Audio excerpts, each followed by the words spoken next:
दी मुझे आपके वीडियोस देखकर ही आंसर मिल जाते हैं मेरे क्वेश्चंस का, फिर भी एक डाउट है। मैं टीचर हूँ, प्राइवेट जॉब, ट्यूशन करके घर का काम और 1 ईयर के बेबी को संभालना सब करती हूँ। सास का मूड जैसा हो वो उसके हिसाब से कभी एक टाइम का बर्तन धो देती है, कभी थोड़ी देर बहू को बाबू को संभाल लेती है, नहीं तो मुझे ही करना है। इसके बाद भी बोलती है कि मैं खाना सही से नहीं देती, किचन में बहू हो तो अपने मन का नहीं खाया जा सकता एट्सेट्रा। इसलिए मैंने सुबह का पापा का टिफ़िन बनाना छोड़ दिया कि अपने हिसाब से बनाएंगी। उसके बाद हस्बैंड का और घर का खाना बनाती हूँ। तो क्या मैंने सही किया? बिल्कुल ठीक किया। और ये फैक्ट है, जब बेटा बहू के राज में रहते हैं ना तो कोई कह ले कि सेवा कराना एंड ऑल दैट, लेकिन उनके साथ में जो बुज़ुर्ग वो लोगों को अपने पसंद का खाना खाना होता है ना, अक्सर वो नहीं खा पाते, थोड़ा सा हाथ उन्हें रोकना पड़ता है। तो आपने बिल्कुल ठीक किया कि एक टाइम के खाने की उनको लिबर्टी दे दी, जैसा चाहे करें। तो इसमें आई होप कि उनको भी बुरा नहीं लगना चाहिए, है ना।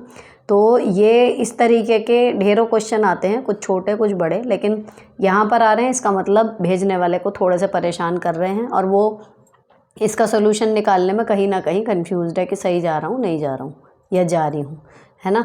तो उसी कन्फ्यूजन को दूर करने के लिए या जब कोई रास्ता नहीं दिख रहा तो रास्ता दिखाने के लिए यहाँ पर क्वेश्चन आते हैं और मेरी कोशिश होती है कि उनको वो रास्ता मिल जाए, और ताकि सभी अपनी लाइफ में पॉजिटिव होकर, सॉर्टेड होकर अपने ट्रू सेल्फ को पालें और अपना बेस्ट वर्जन बन जाएं।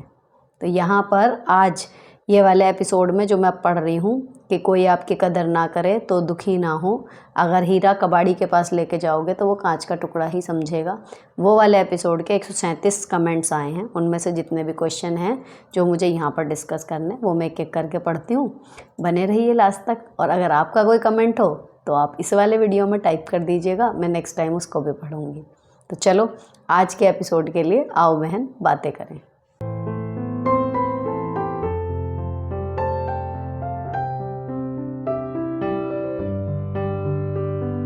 एक ही सवाल कंटिन्यूशन में आया है, बाकी कहानी मुझे पता है, उन्हें पता है। फ़िलहाल इनका ये है कि नंद को अवॉइड करना चाह रही हैं, शादी में जाएंगी, नंद मिलेगी, कैसे डील करूं। फॉर्मल बातचीत एक होती है ना, फॉर्मेलिटी जिसे कहते हैं। नमस्ते, आप कैसी हैं? बहुत करना हो तो घर आना, नहीं तो ये नहीं भी बोलोगे तो नमस्ते और आपके क्या हाल चाल, ठीक ठाक, बस एक फेक स्माइल चिपकाओ एंड कट लो। जितनी बार नज़र मिले, अगर सामने से हल्का सा भी स्माइल आ रहा, आप स्माइल कर दो, शब्द कम से कम बोलो। एंड जस्ट ये कि कुछ घंटे या जो भी है ड्यूरेशन काटनी है। तो जब आपके लिए हार्ड टू अवॉइड रिश्ता हो और हार्ड टू हैंडल बंदा हो, तो ये ट्रिक हमेशा काम करती है कि शब्द अपने कम कर दो और एक फेक स्माइल मुंह पे चिपका लो एंड दैट्स इट। ना कुछ बोलोगे, ना अपनी एनर्जी वहाँ तक जाएगी, ना उनको कुछ बोलने का मौका मिलेगा। Just spend your time, tick tock and ख़त्म। नेक्स्ट, हेलो मैम, छोटे बच्चे को कैसे पढ़ाएं? मेरा बेटा 5 इयर्स कंप्लीट करेगा अक्टूबर में। उसने ABCD आती है, 1 to 20 काउंटिंग आती है और भी काफ़ी कुछ, बट बेसिकली फ़ोनिक साउंड कैसे सिखाऊं, क्योंकि रीडिंग तो तभी करेगा ना, इसलिए प्लीज़। चूचू टीवी में एक कार्टून चैनल है चूचू टीवी के नाम से, उसमें फ़ोनिक साउंड बिल्कुल बढ़िया अमेरिकन इंग्लिश वाले लैंग्वेज में बहुत अच्छे से कन्वर्सेशन, साथ में किस तरीके से उसको बोलना है उस वे में इंग्लिश का आपको आराम से मिल जाएगा। तो ए सेड अ, बी सेड बा, उसमें अच्छे से गाने के रूप में सिखा देंगे। वो दिखा दो उसको 2-4 बार, अपने आप ठीक हो जाएगा। हेलो मैम, मैं पढ़ी लिखी हूँ पर कोई भी काम शुरू करना चाहूँ तो मुझे डर लगता है, मेरे अंदर बहुत हेजिटेशन है, इसे कैसे दूर करूँ? याद करो जब बच्चे छोटे थे और उन्हें चलना हम सिखा रहे थे, वो हेजिटेट होते हैं ना, चलते नहीं।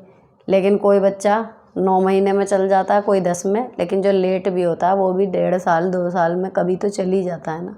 तो हेजिटेशन का कोई समय सीमा नहीं है, जिस दिन आप सोच लोगी उस दिन ख़त्म हो जाएगी। अपने पेपर पे लेके बैठो पेपर और उस पर लिखो कि संकोच किस बात का है, एग्जैक्ट क्या है जिसको आप अवॉइड करना चाह रही हो। मतलब मान लो अगर मैं किसी को कहूँ कि वीडियो बनाओ और वो कहता है कि संकोच है मुझे, तो किस बात का संकोच है? कि तुम्हें बताने के लिए तुम्हारे पास कुछ ढंग का नहीं है, या फिर तुम्हें अपनी शक्ल पे कॉन्फिडेंस नहीं है, या फिर कुछ और, है ना। तो एग्जैक्टली एक पेपर पे पहले लिख लो कि हेजिटेट किस चीज़ से हो, क्या प्रॉब्लम हो जाएगी अगर आप करोगी कुछ शुरू, है ना। तो आपको एक आइडिया हो जाएगा कि असल में प्रॉब्लम क्या है। और बाकी बात हेजिटेशन की मैंने बताई थी, इसका कोई सिर पैर नहीं होता। हेजिटेट हो रही हूँ ये सोच लो और उसके बाद काम करती रहो। धीरे धीरे काम जब करोगी तभी हेजिटेशन दूर होगी। घर में बैठे आप किसी दिन सोचो कि मैं सो के उठूँगी, हेजिटेशन दूर हो जाएगी, बुढ़िया हो जाओगे, काम करने की उम्र नहीं रहेगी, हेजिटेशन यूं की यूं रहने वाली है। और जिस दिन निकल गए 12 साल के, 10 साल के, 8 साल के बच्चे भी बोल रहे हैं सब जगह उनकी हेजिटेशन ख़त्म हो गई, तो इसकी कोई उम्र नहीं है। तो जस्ट ये है कि हेजिटेशन हो रही है, एक्सेप्ट करो, एक साइड रखो और जो भी करना है वो शुरू कर दो। जब करती रहोगी धीरे धीरे अपने आप कॉन्फिडेंस आ जाएगा, हेजिटेशन गायब हो जाएगी। नेक्स्ट, हाय दी कैसे हो। ये है क्वेश्चन मेरा कि मेरे से अटैच तो सब जल्दी हो जाते हैं, फ्रेंड्स भी जल्दी बन जाते हैं, बट लॉन्ग टर्म नहीं चलते, ना ही कोई हेल्प करते हैं काम के वक्त। जॉब एंड किड्स की वजह से लोगों को टाइम नहीं दे पाती, आसपास के लोग की मैं हेल्प करती हूँ मनी वगैरह से, बट वो कभी काम नहीं आते, बस टाइम पास बातें करते हैं, क्या करें। सेम। तो एक चीज़ मन में समझा लो जो मैंने अपने मन में समझाई है, हमारे थ्रू किसी की मदद हो जाए इट्स ओके, ये हम पर है। लेकिन दूसरा हमारा कुछ भी करके देगा, कुछ भी, उसकी इतनी सी भी उम्मीद करनी छोड़ दो। इसके लिए कहावत है पुरानी, नेकी कर दरिया में डाल। तो जितना आप दूसरों की हेल्प कर सकती हो ऑटोमेटिकली, बिना कोई बहुत ज़्यादा सफ़र करे, आप कर दो। थोड़ा बहुत सफ़र करके भी करना चाहो कर दो। अब उसका बेनिफिट आप छोड़ दो भगवान पे। आपसे जितना बन पड़ा आपने अच्छा कर दिया किसी के साथ, बदले में वो आपको अच्छा करेगा इसकी आप उम्मीद नहीं रखेंगी, लेकिन बता दूं उसका अच्छा फल आपको स्वयं प्रभु देंगे कहीं ना कहीं। इंसानों से उम्मीद मत रखो। 10 की मदद करोगे, एक ने कर भी दिया कुछ पलट के, बाकी 9 से जो निराश हो गए ना, उस एक पे भी भरोसा करते करते हिल जाएगा। तो ये मेरे साथ तो होता है, वर्ड टू वर्ड होता है। तो फिर मैं आपको इसका ये नहीं कहूँगी कि ऐसे करो तो ये लोग आपको रिस्पॉन्स देंगे, नहीं देंगे वो।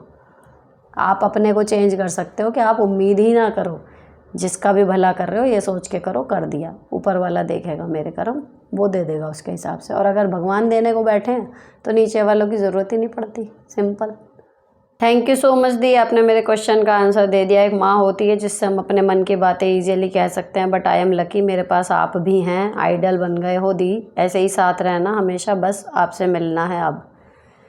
यार ऐसे कमेंट पढ़ के ना मेरे को बड़ा लगता है, काश मुझे भी मेरे जैसा कोई मिल जाता, अगर ऐसा है तो मतलब खुशी एक अलग चीज़ है, लेकिन मुझे हमेशा यही फील आता है कि यार हमें भी मिल गया होता कोई ऐसा, तो हम भी बिना ठोकर खाए सीधे रास्ता पकड़ लेते कि हाँ भाई हमें भी पता है अभी से कैसे डील करना। मेरे को घुस के जाना पड़ रहा है हर सिचुएशन में से। काश कोई मुझे भी मिल गया होता, ऐसा हर बार यही आता है ऐसे कमेंट पढ़ के। चलो दी, मैंने आपसे एक बार सवाल किया था जो ससुर वाली नौकरी का, जो मेरे हस्बैंड को मिली है। अब आपसे पूछना चाहती हूँ कि हमारे सब कुछ करने के बाद भी मेरी जेठानी मेरे पति से तो बात करती है, मुझसे सही बात नहीं करती। मेरे हस्बैंड मुझे हर बात बता देते हैं, कई बार वो फ़ोन करके उनसे पैसे भी मांग लेती है अपने बेटे के बहाने, लेकिन मुझसे बात नहीं करती। कैसे डील करूँ उसे।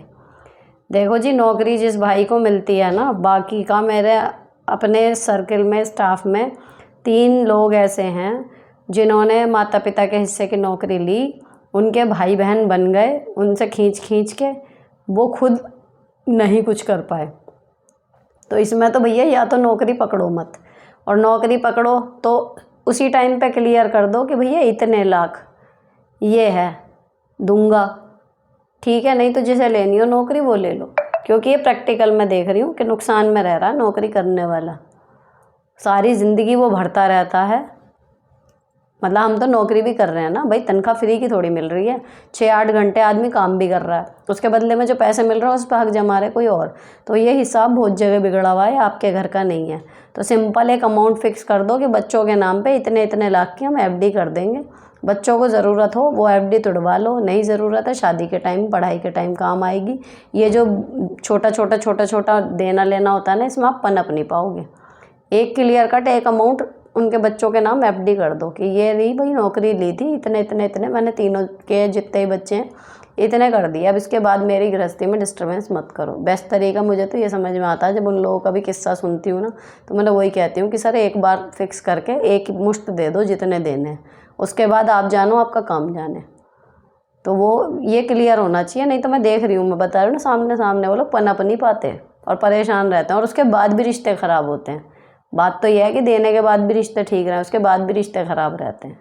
तो आप लोगों को भी यही करना चाहिए, क्लियर कट एक अमाउंट दे दो, 2 लाख 4 लाख बच्चों के नाम कर दो कि भैया ये रहा बच्चों के नाम का, इतना हमारा फ़र्ज़ था, अब हम अपनी गृहस्थी चला लें। दी हस्बैंड बहुत अच्छे हैं, बहुत प्यार करते हैं, लेकिन मेरा ससुराल मेरे पीहर से पैसों में कम है, मतलब थोड़ा डाउन है। बाकी सभी बहनों का ससुराल ठीक है, पैसे वाले हैं, तो वो कभी कभी नीचा दिखाती हैं। क्या करें, मेरे हस्बैंड गवर्नमेंट जॉब में हैं। गवर्नमेंट जॉब में है ना, तो आप नीचे नहीं रहोगे, थोड़े दिन बाद हो सकता है अभी ना हो, लेकिन कुछ दिन बाद दिन बदल जाएंगे। अगर प्लानिंग प्लॉटिंग करोगे पैसे की सही से, बदल जाएंगे दिन। और जो नीचा दिखा रही हैं, भाई उनकी शादी अच्छे घर में आपके माँ बाप ने क्यों करी आपसे, ये आपके माँ बाप ज़्यादा अच्छा बता सकते हैं ना। तो नीचा दिखाने की जब बात आए, बहनों में इतनी बात तो आप कर सकती हो कि मुझे जैसा ससुराल मिला वो भी मेरे मम्मी पापा ने दिया है, तुम्हें जैसा मिला तुमने भी उन्हें भी, भाई तो उन्हें बोलो ना कि मुझे क्यों इस ऐसे में डाला, मैं तो इक्वल ही हूँ। हो सकता है तुमसे एक आध चीज़ में आ गई हूँ, अगर आप हो उनसे, या फिर आप उनसे किसी चीज़ में बहुत ज़्यादा डाउन हो, वो ज़्यादा सुंदर हैं, ज़्यादा पढ़ी लिखी हैं, इसलिए उनका अच्छे घर में हो गया, तो भी हो गया, अब उसमें नीचा ऊंचा दिखाने की क्या बात है। तो यहाँ लेकिन आपके क्वेश्चन का आंसर नहीं मिल रहा कि वो नीचा दिखाती हैं तब क्या करूँ। तो आप जब अपने हस्बैंड के साथ पूरी तरीके से खुश हो, है ना, तो आप ये कंटेंट वाली फीलिंग उनको दिखा सकती हो कि पैसे आप लोगों से थोड़े कम सही, लेकिन हम खुश हैं। एक्चुअल में हमें कभी ज़रूरत ही नहीं पड़ती कि इससे ज़्यादा पैसे हों तो हम ये कर लेते वो कर लेते, जो हम करना चाहते हैं वो कर पा रहे हैं। और सबसे बड़ी बात है बॉन्डिंग और प्यार और सम्मान, वो हमारे बीच में बहुत है। अगर मेरे पास कुछ करोड़ या कुछ लाख ज़्यादा होते और बदले में ये जीजा जी कैसे होते, तो शायद मैं ना रह पाती। ये कर सकते हो, क्योंकि ऑब्वियसली जिनके घर में ज़्यादा पैसे होते हैं ना, कई बार वहाँ पे प्यार की कमी मैंने देखी है, क्योंकि वो लगे हुए होते हैं पैसे कमाने में। आपस में पत्नी को वो सम्मान नहीं देते कि जो उन्हें मिलना चाहिए, कई बार देखा है मैंने। अगर वो चीज़ है तो आप उस चीज़ में अपनी दिखा सकती हो कि भैया मेरे बॉन्डिंग तो है, मैं उस चीज़ में वेल्दी हूँ।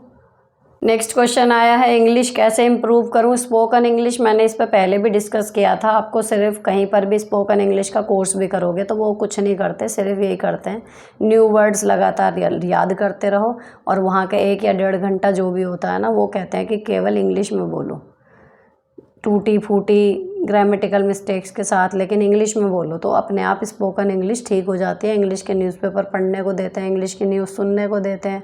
तो जितना आप इंग्लिश में कन्वर्सेशन करोगे या पढ़ोगे लिखोगे इंग्लिश को, उतना आप दिमाग में सोचना भी शुरू कर देते हो, तो इंग्लिश में ही थॉट्स आएंगे। और जब इस लेवल पे आप पहुंच जाओगे तो स्पोकन इंग्लिश अच्छी हो जाती है। टैगलाइन इंग्लिश में चाहे 1 घंटा या 1.5 घंटा या आधा घंटा आप ये करो कि आपको इंग्लिश में ही बात करनी है, चाहे उस बीच में आपको कुछ भी बोलना हो, घर पे भी कोई और नहीं है प्रैक्टिस के साथ। तो ऐसे इतने यूट्यूबर हैं 2-3 जो बिल्कुल गांव देहात की औरतें हैं, उन्होंने स्पीकिंग इंग्लिश पे इतनी कमांड बना ली कि आज उनका इसी चीज़ से चैनल चल रहा है, लाखों कमा रही हैं, है ना। तो इंग्लिश स्पीकिंग अगर आप ठान लो तो कोई इम्पॉसिबल चीज़ नहीं है, बिना किसी की मदद के भी सीख सकते हो। नेक्स्ट, मैं हाथ से कपड़े धोती हूँ तो सारी भीग जाती हूँ, कोई सोल्यूशन बताओ। कपड़े समेट के बैठो, नहीं तो भीग जाती हो तो भीग जाती हो, उसके बाद बदल लो कपड़े। या फिर पूरे दिन जो कपड़े पहनने हैं कि भाई अब ये मुझे रात तक पहनना था, भीग गए, तो उसके लिए ये है जब कपड़े धोने बैठो तब उन्हें बदल के एक बार नाइटी वगैरह पहन के धो लो, भीग गई उसे सुखा दो, अपने जो कपड़े पहनने थे फिर वो पहन लो। एक स्टेप बढ़ जाएगा आपका, अगर नहीं संभाल पा रही कपड़े तो सॉल्व। एक ये क्वेश्चन है, काफ़ी लेंथी क्वेश्चन इनके होते हैं, कई बार छूट भी जाते हैं, आज पढ़ने लायक है तो मैं पढ़ रही हूँ। सास को माँ माना, उनके लिए मैं बहू हूँ, कोई ना आप सास ही समझने लगी, मैं भी उन्हें। खैर, मैं हमेशा से अपने माँ पापा को अपने बड़ों की सेवा करते देखा, चाहे उनके साथ कैसा भी बर्ताव किया गया, मैं भी वैसी हूँ। सास की तबीयत ठीक नहीं रहती, डॉक्टर दवाई बताते हैं तो कहती हैं, डॉक्टर तो बस दवाई देते रहते हैं, बीमारी के हिसाब से कोई परहेज़ भी नहीं करती, कह दो परहेज़ करने को तो गुस्सा करती हैं, कहती हैं कुछ नहीं होता। मैं और मेरे हस्बैंड कई बार समझाते हैं, हेल्दी फूड्स, फ्रूट सैलड बिल्कुल नहीं खाना चाहती, बच्चों से भी ज़्यादा चूज़ी हैं, हमें दुख होता है पर उन्हें कोई फ़र्क नहीं पड़ता। हम अपने मन को कैसे समझाएं, यही हमें सिखा दो आप प्लीज़। जब उन्हें फ़र्क नहीं पड़ रहा, आपने समझा दिया तो आप समझ लो। भाई छोटा बच्चा है, आपके ऊपर प्रेशर है कि वो बढ़ेगा कैसे, न्यूट्रिशन की कमी हो जाएगी एंड ऑल दैट, नहीं मानेगा, आप डांट भी सकते हो, धमका सकते हो उसको, कोई सज़ा के लिए धमका सकते हो कि भाई तुझे ये पनिशमेंट मिलेगी, या कोई उसे पसंद की चीज़ का लालच दे सकते हो। लेकिन बड़े आदमी को क्या करोगे, है ना। तो जैसी उनकी नियति, अब क्या कर सकते हो। उन्हें तो ये भी नहीं है कि छुपा के सब्जी इस तरीके से घोट के खिला दो। तो वही बड़े बुड्ढों को समझाना मुश्किल है। ठीक है। नेक्स्ट, हेलो दी, मेरे देवर की शादी है अगले महीने और बहुत सारे लोग आ रहे हैं। मेरी दोनों नंदे भी अभी से ही मूड ऑफ है क्योंकि सब लोग इकट्ठे होते हैं तो घर में लड़ाई ज़रूर होती है। अभी से डर लग रहा है। जब पता है जमा होंगे तो लड़ाई होगी, तो आपको किसने बोला बीच में घुसने को। आपस में लड़ें मरें गले भैया करें कुछ भी करें, आप तो अपने ऊपर कंट्रोल कर सकती हो ना कि जस्ट बी साइड। आपके घर में जमा हो रहे हैं, काम बढ़ेगा, जितना हो जाए ठीक है। एक्स्ट्रा हेल्प रख लो 1 महीने के लिए, या फिर उन लोगों की हेल्प लो कि भाई रह रहे हो तो कर लो। और अगर काम के पीछे ही लड़ाई हो रही है तो फिर हेल्प रख लो, आओ बैठो खाओ चलो। अगर लड़ाई अवॉइड करनी है एट एनी कॉस्ट, ठीक है। और अगर उनके कोई और मुद्दे हैं तो आपको किसने बोला है बीच में घुसने को। वो आपस में जो भी करें, मत घुसो। और अगर सेकंड पार्टी आप हो तो जब आप विड्रॉल कर लोगी, बोलोगी नहीं, रिएक्शन नहीं दोगी, अकेला तो कोई लड़ नहीं सकता। नेक्स्ट, हेलो मैम, मैं गवर्नमेंट प्राइमरी टीचर हूँ दिल्ली में। घर और स्कूल दोनों जगह अपना 100% देने की पूरी कोशिश करती हूँ। कुछ कमी रह जाती हैं या गलती भी हो जाती है, बट मेरा हार्ड वर्क, मेरे एफर्ट्स रिकॉग्नाइज नहीं होते। It feels like I am loser, good for nothing. मेरी आदत नहीं है शोबाजी करने की, बहुत ज़्यादा बातें करने की आदत भी नहीं। स्कूल में अपने काम में लगी रहती हूँ, क्या करूँ जिससे मेरे एफर्ट्स को लोग रिकॉग्नाइज़ करें। वैसे तो हस्बैंड बहुत केयरिंग एंड लविंग है, बट कई बार मेरी 1 साल की बेटी मेरे साथ में रहते हुए भी गिर जाती है, छोटी मोटी चोट लग जाती है। उस वक्त मैं फ़ोन भी नहीं चलाती, तो एक बार उन्होंने मुझे इररिस्पॉन्सिबल बोल दिया।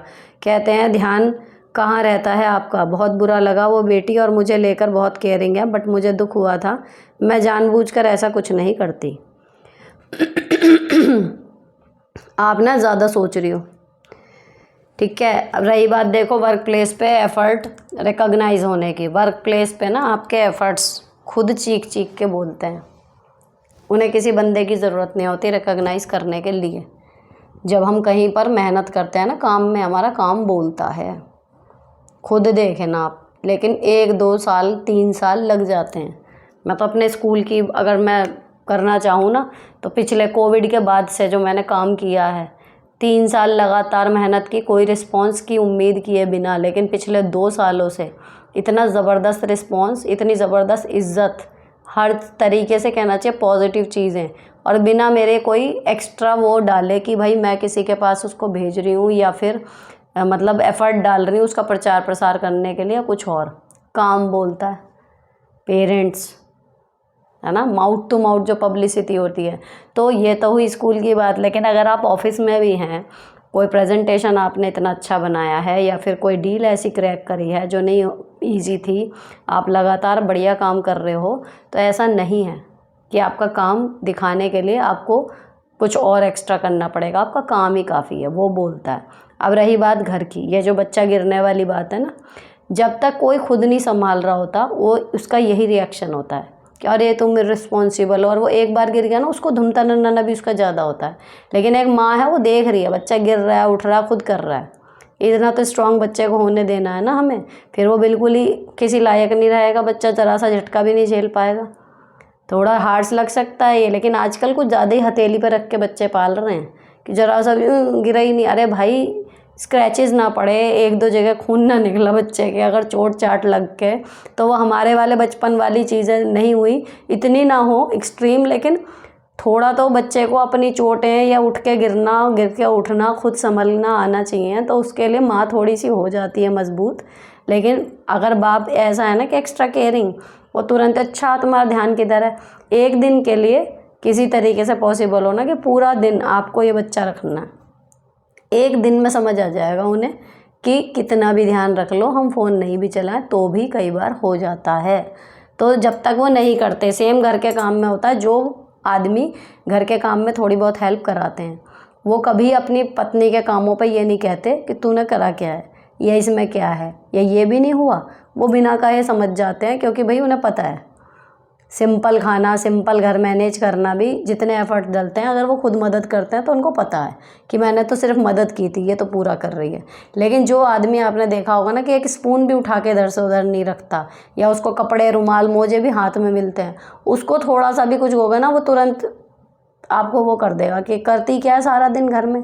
तो ऐसों का इलाज यही होता है, किसी तरीके से व्यवस्था बने कि तुम रहो हमारे रोल में, और पूरी ज़िंदगी नहीं, तुम एक दिन रह के देख लो, तुम्हें पता लग जाएगा कि हम क्या करते हैं, और अगर ये चूक हुई है तो क्यों हुई है। तो आपके अगर ये व्यवस्था ना बन पाए, आप सीधे कह सकते हो कि हाँ मैं लापरवाह थी, आप ऐसा क्यों नहीं करते कि 2 दिन की छुट्टी लेके आप इसको संभालो पूरा टाइम, है ना, और मैं आपके जितना टाइम दूंगी। आपको पता लग जाएगा कि 2 दिन में बच्चा गिरा हल्का सा भी, कुछ ऊंच नीच हुई किसी काम में या नहीं हुई। ठीक है, केयरिंग होने के नाम पे ये ज़्यादा हो जाता है। नाम क्या जी, मैं केयरिंग हूँ, ये केयरिंग नहीं है। केयरिंग वो होती है कि गिर गया, आप दुखी हुई कि अरे मेरे रहते बच्चा गिर गया, पति का हाथ कंधे पे आया, कोई बात नहीं, इट्स ओके, हो जाता है, ये होती है केयर।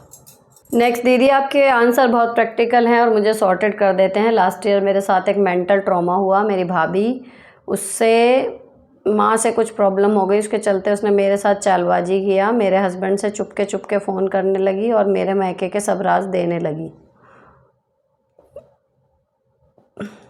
क्या राज होते हैं, मतलब ये परिवार है क्या है, ये क्राइम पेट्रोल चल रहा है, क्या है, मतलब ये मैंने बड़े बहुत सुना है। बात करेंगे उसे मत बताइए, उसे मत बताइए, मतलब मेरे साथ थी ऐसी टीचर्स, फ़ोन पे बात कर रही हैं, सामने कुछ और है, पीछे कुछ और है, और अगर सामने उन्हें मत बताइए मत उन्हें, अगर वो दिख गई तो। और आई वुड लाइक कि मतलब अगर वो पूछ बैठे हैं बंदा या कुछ और, तो अब मैं झूठ बोलूँ, तो वो रहता था, मतलब ये और रहता है, उन्हें मत बताना, उन्हें मत बताना। अब यहाँ देखो, मैं के सारे राज देने लगी। मेरे हस्बैंड जस्ट ओके टाइप, बहुत अच्छे ना ख़राब, बट उनकी मेरे मैके से पटरी नहीं है, और भाभी ने इस चीज़ का फ़ायदा उठाया, कुछ ऐसी सिचुएशन बना दी, मुझे मैके जाना पड़ा। तब मुझे नहीं पता था ये सब के पीछे मेरी भाभी का हाथ है। जब मैके में मुझे पता चला तो बहुत हर्ट हुआ। फाइनली मेरे पति और मेरा पैचअप हो गया, मैं अपने घर आ गई और भाभी से रिलेशन ख़त्म कर मेरे पति भी जान गए कि भाभी कितनी चालबाजी करी। बट अब मैके वाले सब भाभी के साथ खूब खुश हैं, उसे प्रेज़ करते हैं, जबकि उनके चक्कर में मेरी गृहस्थी में आग लगी। क्यों? और मेरे भाभी के तारीफ़ करते हैं, मेरे सामने तो खून खौल जाता है, मुझे पैनिक अटैक आ जाता है भाभी का नाम सुन। और ये सब हुए 1 साल हो गया, पर मैं ये ट्रॉमा भूल नहीं पा रही हूँ। जब भी याद आता है तो ऐसा लगता है भाभी को गोली मार दूँ। अरे बाप रे, बिना गलती के इतनी सज़ा दी मुझे और किसी ने मेरा साथ ना दिया। उस टाइम वो टाइम को याद करके आज भी लगता है सबसे रिलेशनशिप ख़त्म कर लूँ। आप बताओ दी, क्या ऐसा कि सब भूल जाऊँ और अपनी ज़िंदगी चैन से जी सकूँ। देखो, आपके मैके वाले हैं प्रैक्टिकल, उन्हें रखना है बहू से सही संबंध, ताकि वो अपना खाना पीना जैसे चलता है बहू का एक फ़र्ज़, वो अपना चलता रहे। ठीक है, और दूसरी चीज़, अगर आपकी गृहस्थी पूरी बिगड़ जाती तो शायद वो उस चीज़ को सीरियसली लेते, लेकिन गृहस्थी अब दोबारा बस गई तो वो लोग तो इस चीज़ से निकल गए। अब ऑब्वियसली आपके लिए बड़ी चीज़ थी, आप इस चीज़ से नहीं निकल पा रही। आप सिंपली अगर अपने घर वालों का पॉइंट ऑफ व्यू समझ जाएंगी तो आपकी ये जो गुस्सा है, ये चिड़न है, ये ख़त्म हो जाएगी।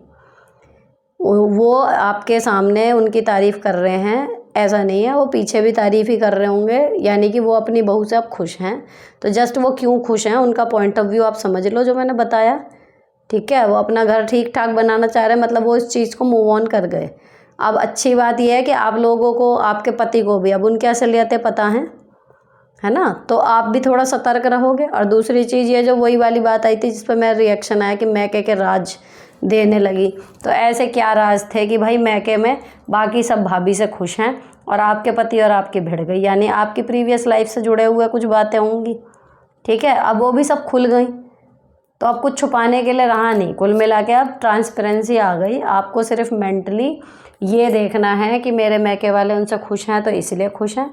आपका जब मन करे तब उनके साथ नॉर्मल होना, नहीं मन करे मत होना। जब तक माँ बाप हैं नॉर्मल अपना आना जाना रखो, और एक आध बार का उनका एक्सपेक्टेड करो कि भाई ये करेंगे उसकी तारीफ़। जस्ट टेक इट एज कड़वी गोली की सटकनी है। ठीक है, तो जब आप अपने मतलब पेरेंट्स का पॉइंट ऑफ व्यू समझ जाओगी ना, तो आधा से ज़्यादा गुस्सा तो आपका तभी ख़त्म हो जाएगा। बाकी का टाइम के साथ साथ आपको नहीं रखना, लेकिन आप दूसरे को फोर्स नहीं कर सकते ना कि आप भी मत रखो। बात ये होती है, सबसे रिश्तेदारी ख़त्म करोगे वो भी कोई बढ़िया डिसीजन नहीं है। तो वही वाली बात कि इंसानों से एक्सपेक्टेशन रखोगे तो हमेशा चोट खाओगे, मत रखो।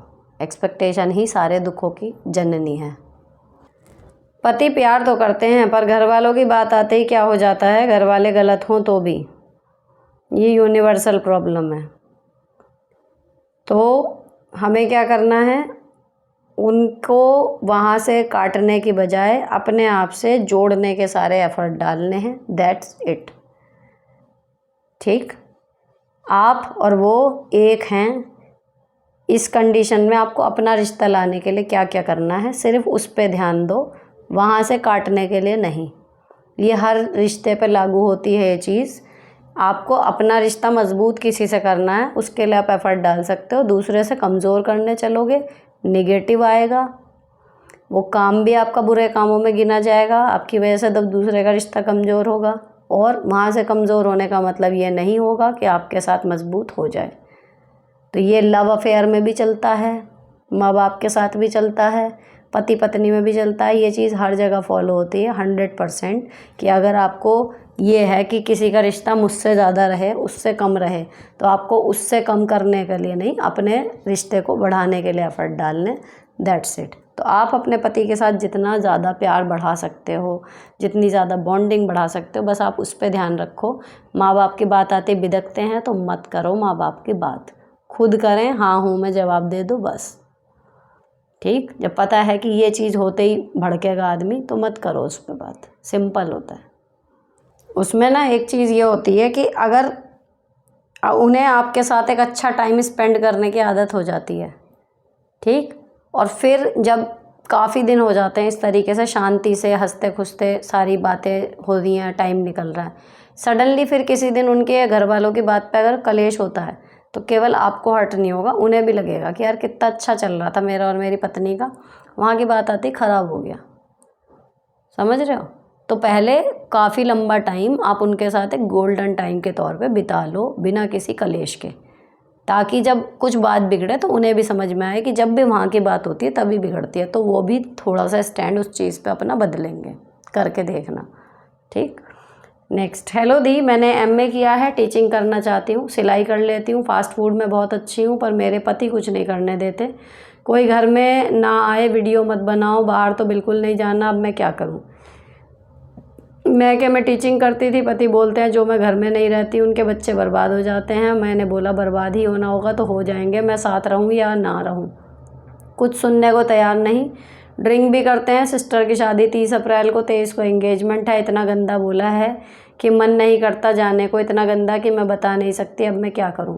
प्लीज़ दी रिप्लाई करना। ड्रिंक करके इतना गंदा बोलते हैं, क्या बताऊं? जैसे इसकी सिस्टर है, भाई भी एक है, का कमीना है, वैसा ही इनके दिमाग में है, वही सब मेरे बारे में भी सोचते हैं। घर काम जेल ज़्यादा लगता है, घर कम जेल ज़्यादा लगता है। 2 साल का बेटा है, दूसरा बेबी नहीं करना है, मैंने सोच लिया एक है यही ठीक है। देखो, नौकरी करने की जब हमारे अंदर इतनी प्रबल इच्छा हो तो ये चीज़ें शादी के टाइम पे डिस्कस करनी चाहिए। सबसे पहली कमी तो वहाँ हो जाती है। मान लो हम वर्किंग मॉम हैं, अगर हम शादी से पहले काम करने के लिए पूरे वो हैं कि हमें पता है हम घर में नहीं रहेंगे, हम कमाएंगे, ये चीज़ सबसे पहले तय करनी चाहिए कि भाई प्राइवेट मिले सरकारी मिले, मैं अपना बिजनेस करूँ, मैं पैसे कमाऊँगी। इस चीज़ को कोई हामी भरे तो शादी करो, नहीं माने तो नहीं करो। आपकी तो हो गई, आइंदा जिसकी भी हो, अगर कोई आपसे सलाह मांगे या अपने बच्चों की करो, तो जो चीज़ सबसे पहली प्रायोरिटी है वो करनी चाहिए। अब यहाँ पे आप जो कह रही हो घर कम जेल ज़्यादा, वो एग्जैक्टली यही हो रहा है कि घर कम है जेल ज़्यादा है। अब सिवाय कलेश के कुछ होना नहीं, क्योंकि अगर आपको बाहर निकलना है, नौकरी करनी है, वीडियो बनानी है, कुछ भी करना है, सामने वाला मना कर रहा है, आप कह रहे हो हाँ, तो लड़ाई ही होगी। अब उसमें ड्रिंक करके गंदा बोलें, अच्छा बोलें, हो सकता है कल को जब इतने बदतमीज़ हैं तो मारपीट पे आ जाएं।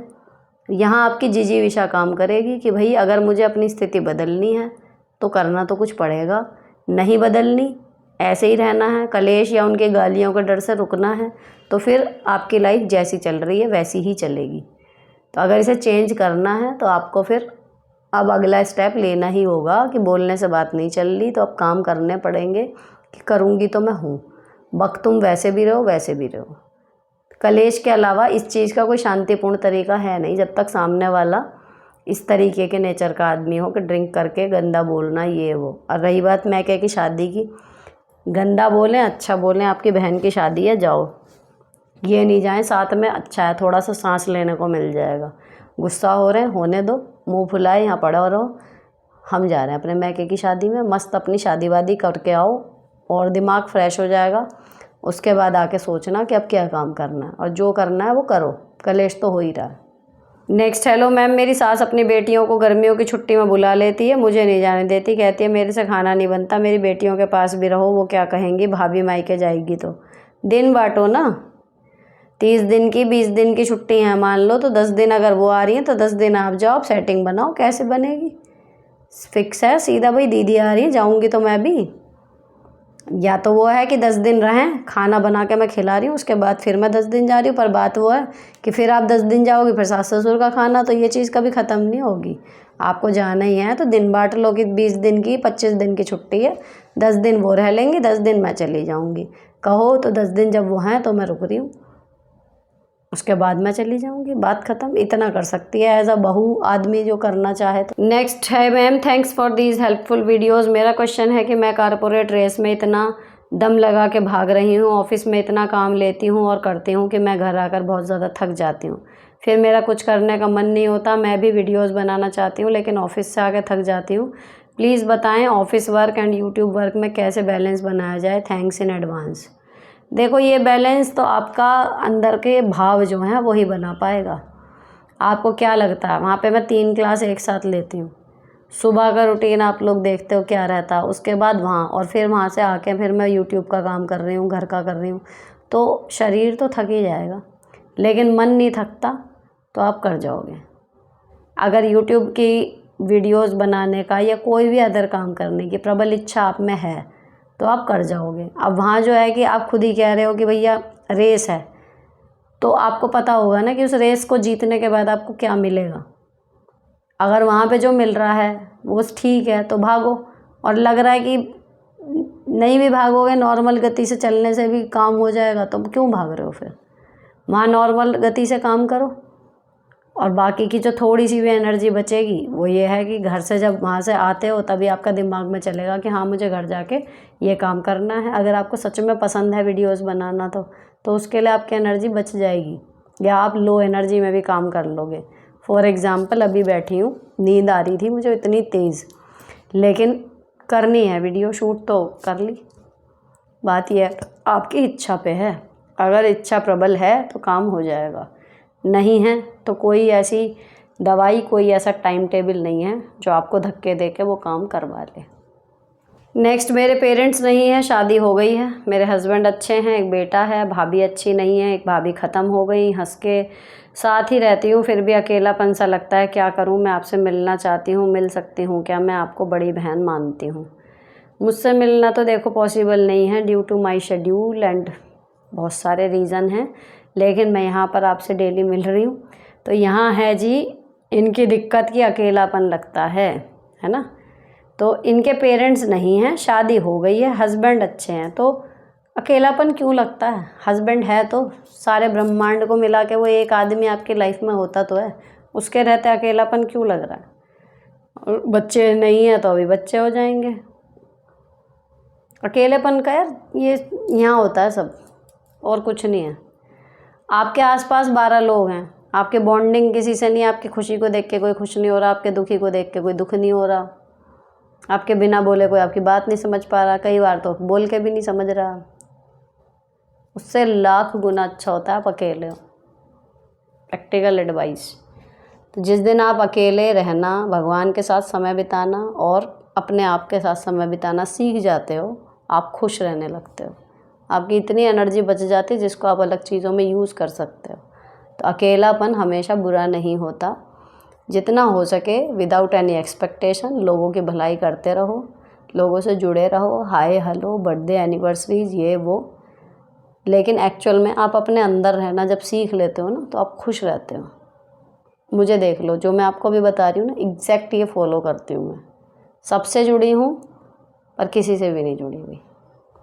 तो अकेलापन आपके दिमाग में होता है, आप सोचो तो वो बेकार है, लेकिन आप समझो तो वो भी एक ब्लेसिंग है। एक क्वेश्चन आया है, ये 3 भाई हैं, इनके पति अब इन्होंने मतलब घर बना लिया नया, बाकी 2 भाई किराए के घर में हैं और बहुत ज़्यादा स्पेलिंग मिस्टेक है, 3 बार पढ़ने पे मुझे ये समझ में आया है। तो इनकी जो है जेठ की बेटी है वो सास के पास रहती है। अब सास जो है वो यहाँ रहने के लिए पति कह रहे हैं कि आएगी, साथ में वो बेटी भी आएगी। इनको प्रॉब्लम सास ससुर से नहीं है, उस बच्ची से है। देखो, उसकी बच्ची की माँ मर चुकी है, तो मेरे हिसाब से मानवीय आधार पे आपको उस बच्ची से इतनी प्रॉब्लम नहीं रखनी चाहिए। सास के साथ रहती है, मेन बॉन्डिंग उसकी सास के साथ होगी, उसकी जो ज़रूरतें पर्सनल काम है वो ये है, आपको सिर्फ एक आदमी का खाना एक्स्ट्रा बच्चे का वो करना है ना, उसकी माँ नहीं है। तो मानवीय आधार पे आपको कर देना चाहिए। गलत आपको लग रहा है कि मैं उसकी जिम्मेदारी है ही नहीं, जिम्मेदारी तो आपकी सास देख ही लेंगी ना उसको। सिर्फ खाना या एक जने कपड़े क्या होते हैं यार, कर लो। नेक्स्ट, नमस्ते सुनीता जी, मैं 50 ईयर्स ओल्ड लेडी हूँ, मेरी कोई संतान नहीं, पति अच्छे हैं, बहुत सी बीमारियों के शिकार हूँ और जीवन सूना लगता है। मुझे बताइए कि लाइफ को रीस्टार्ट कैसे करूँ, बल्कि इसी पर एक अलग वीडियो बना दीजिए, लाखों महिलाओं की भी मदद मिलेगी, धन्यवाद। रीस्टार्ट करने के लिए आपको चाहिए पहले एक आइडिया कि जब सब कुछ ठीक था तब आप क्या थी। अपनी उस पर्सनैलिटी को याद करिए, बैठिए आराम से, लेटिए, आंखें बंद कीजिए चाहे खोलिए। इस शादी और बच्चे जब नहीं हुए तो वो स्ट्रगल रही होगी आपकी लाइफ में, जो अभी तक भी कंटिन्यू हो रही होगी। एक सूनापन, एक खालीपन कि हम नहीं दे पाए संतान को जन्म, है ना, वो चीज़ है। लेकिन उससे पहले जब आपकी शादी जब तक हुई थी, जब तक आपको ये नहीं पता लगा था कि आप माँ नहीं बन सकती, उससे पहले आपकी लाइफ में आप क्या थी, उस चीज़ को पूरा दिल लगा के याद करो। क्या क्या चीज़ें ऐसी थी जो अच्छी थी, या अगर इनफर्टिलिटी वाले टॉपिक को आप छोड़ दें तो आपकी लाइफ में बाकी चीज़ें और क्या क्या ठीक हैं, ठीक है। उनमें से फिर एक लिस्ट जब आपके पास बन जाएगी अच्छी चीज़ों की, उनमें से क्या ऐसा था जिसको करके आप सबसे ज़्यादा खुश होती थी। भले अब नहीं हो रही, मैं मानती हूँ अब नहीं हो रही होंगी, लेकिन ऐसा क्या था जिसको करके आपको बहुत अच्छा लगता था। यकीन मानो, दोबारा उस चीज़ को ट्राई करके देखो, बिना मन के ही करके देखो, और हल्का सा लाइट तो आपको फर्स्ट एफर्ट में ही लग जाएगा। या फिर इन सालों में कोई ऐसी अच्छी चीज़ नई आई हो आपकी लाइफ में जो करके आपको लगाओ कि भाई ये तो बढ़िया है ना। दूसरी चीज़ देखो, बच्चे नहीं हैं, अगर आप करना चाहो, आप प्राइमरी सेक्शन में जो प्री प्राइमरी छोटे बच्चों के स्कूल होते हैं ना, आप उसमें टीचिंग जॉब के लिए, अगर पढ़ाई लिखाई आपकी इस तरीके की, आप वहाँ पे अप्लाई कर सकते हो। बहुत मतलब बच्चों के साथ रह के ना आपको इतना अच्छा लगेगा कि मतलब वहाँ पे आप अगर छोटे बच्चों को आप पढ़ा रहे हो ना, सच में वो आपको कुछ और याद करने ही नहीं देते, सोचने ही नहीं देंगे अगर आप उनके साथ सच में इन्वॉल्व हो जाते हो।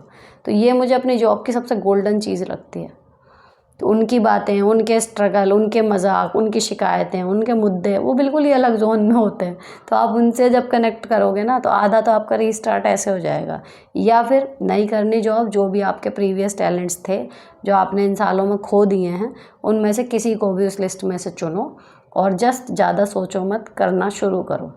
अपने लुक्स में चेंज करो, नया हेयर स्टाइल ट्राई करो, नए स्टाइल के कपड़े ट्राई करो, फिज़िकल कोई परेशानी है जिसे अब तक इग्नोर कर रही थी उसको क्योर करो। तो कहीं ना कहीं से आपको शुरू करना होगा। इवन कल मेरी दीदी का फ़ोन आया था, वो तो 60+ हैं, ठीक, तो तब भी उनको भी यही था कि मैं मतलब ये अब होता नहीं, ये है वो इस तरीके की बातें कर रही थी। जस्ट मैंने उनकी पूरी बातें सुनी आधे पौने घंटे, तो मेन दिक्कत वो निकल के आई कि आँखों में अब दिखाई नहीं देता, और उनको शौक़ था सबसे ज़्यादा, जो उन्हें मज़ा आता था वो स्टिचिंग करने में आता था, कपड़े सिलती थी खुद, प्रोफेशनल मतलब टेलर थी, कि वो नहीं हो पाया। तो मैंने उनको यही बोला कि सबसे पहले अब जो इसका ऑपरेशन डॉक्टर ने बता रखा है ना, अपनी आंखें ठीक करवाओ, और सबसे ज़्यादा मज़ा स्टिचिंग में आता है ना, स्टिचिंग में ही करो। कमर में दर्द होता है टेबल पे रखवाओ, लेकिन करो, शुरू करो। मेरा पहले सिलना, वो वाली बात आई। तो अब वो कह रही थी कि हाँ ठीक है, मैं कल जाऊँगी, कल का टाइम ले रखा है डॉक्टर से, ये वो। तो कहीं ना कहीं से आपको शुरू करना होता है, समझे। तो कहीं से भी करोगे हो जाएगा रीस्टार्ट। इतनी बड़ी कोई बात नहीं है कि यहाँ से वहाँ से वहाँ से, जस्ट छोटी चीज़ों से शुरू करो कि कुछ तो अलग करना है रूटीन में, और धीरे धीरे चीज़ें सारी ही बदल जाएंगी विद इन 6 मंथ। नमस्ते दी, please suggest how I improve my channel. इसी कारण उसी आईडी से कमेंट कर रही हूँ। अगर समय हो तो प्लीज़ बताइए कि क्या कमी है चैनल में, इम्प्रूव नहीं हो रहा, डिजिटल बोर्ड नहीं ले सकते अभी, और इसी फ्रस्ट्रेशन में क्लास भी अपलोड नहीं कर पा रही। इसमें भाई चैनल का कोई सिर पैर नहीं होता, लेकिन कुछ बेसिक चीज़ें जो मुझे 4 साल के यूट्यूब करियर में समझ में आई हैं। आपका कंटेंट फ्रेश होना चाहिए, कुछ नया हो, ऑडियो क्वालिटी ठीक हो, वीडियो क्वालिटी जितनी अच्छी से अच्छी कर सकते हो वो करो, है ना। और सबसे बड़ी बात यह कि जो बता रहे हो वो किसी के काम का हो, तभी कोई देखेगा, नहीं तो सब बिज़ी हैं। कौन अपनी बिज़ी लाइफ में से या तो वो हंसने के लिए फालतू की रील्स जो देखते रहते हैं कि भाई चलो टेंशन में है, कोई हंसने वाली देख ली वो देख लेते हैं, या फिर बच्चे कार्टून ये सब देखते हैं बिना मतलब के। तो ये चीज़ें चलती हैं। बाकी यूट्यूब पे अगर कोई वीडियो चलेगी तो ऑब्वियसली अगर हम इतने बिजी शेड्यूल में उसे ही देखेंगे ना जिससे हमारा कोई काम बन रहा होगा, तो कुछ दे रहे हो एक्चुअल में व्यूवर्स को, उनका कुछ फ़ायदा हो रहा है, आपके वीडियो देखने से कुछ सीख रहे हैं, कुछ उन्हें समझ में आ रहा, तो चल जाएगा। लेकिन ऐसे ही कि हमने क्या बनाया क्या खाया, तो मोटी सी एक बात है, मैंने एक विदेशी चैनल देखा था बहुत साल पहले कि किसको दुनिया के किसी कोने में ये जानना है कि आप दुनिया के किसी दूसरे कोने के किसी शहर के किसी घर में क्या बना रही हैं सुबह नाश्ते में या खाने में, किसको पड़ी है, क्यों ही कोई देखेगा। तो कुल मिला के एक यूनिकनेस आपके कंटेंट में है तो वो चलेगा।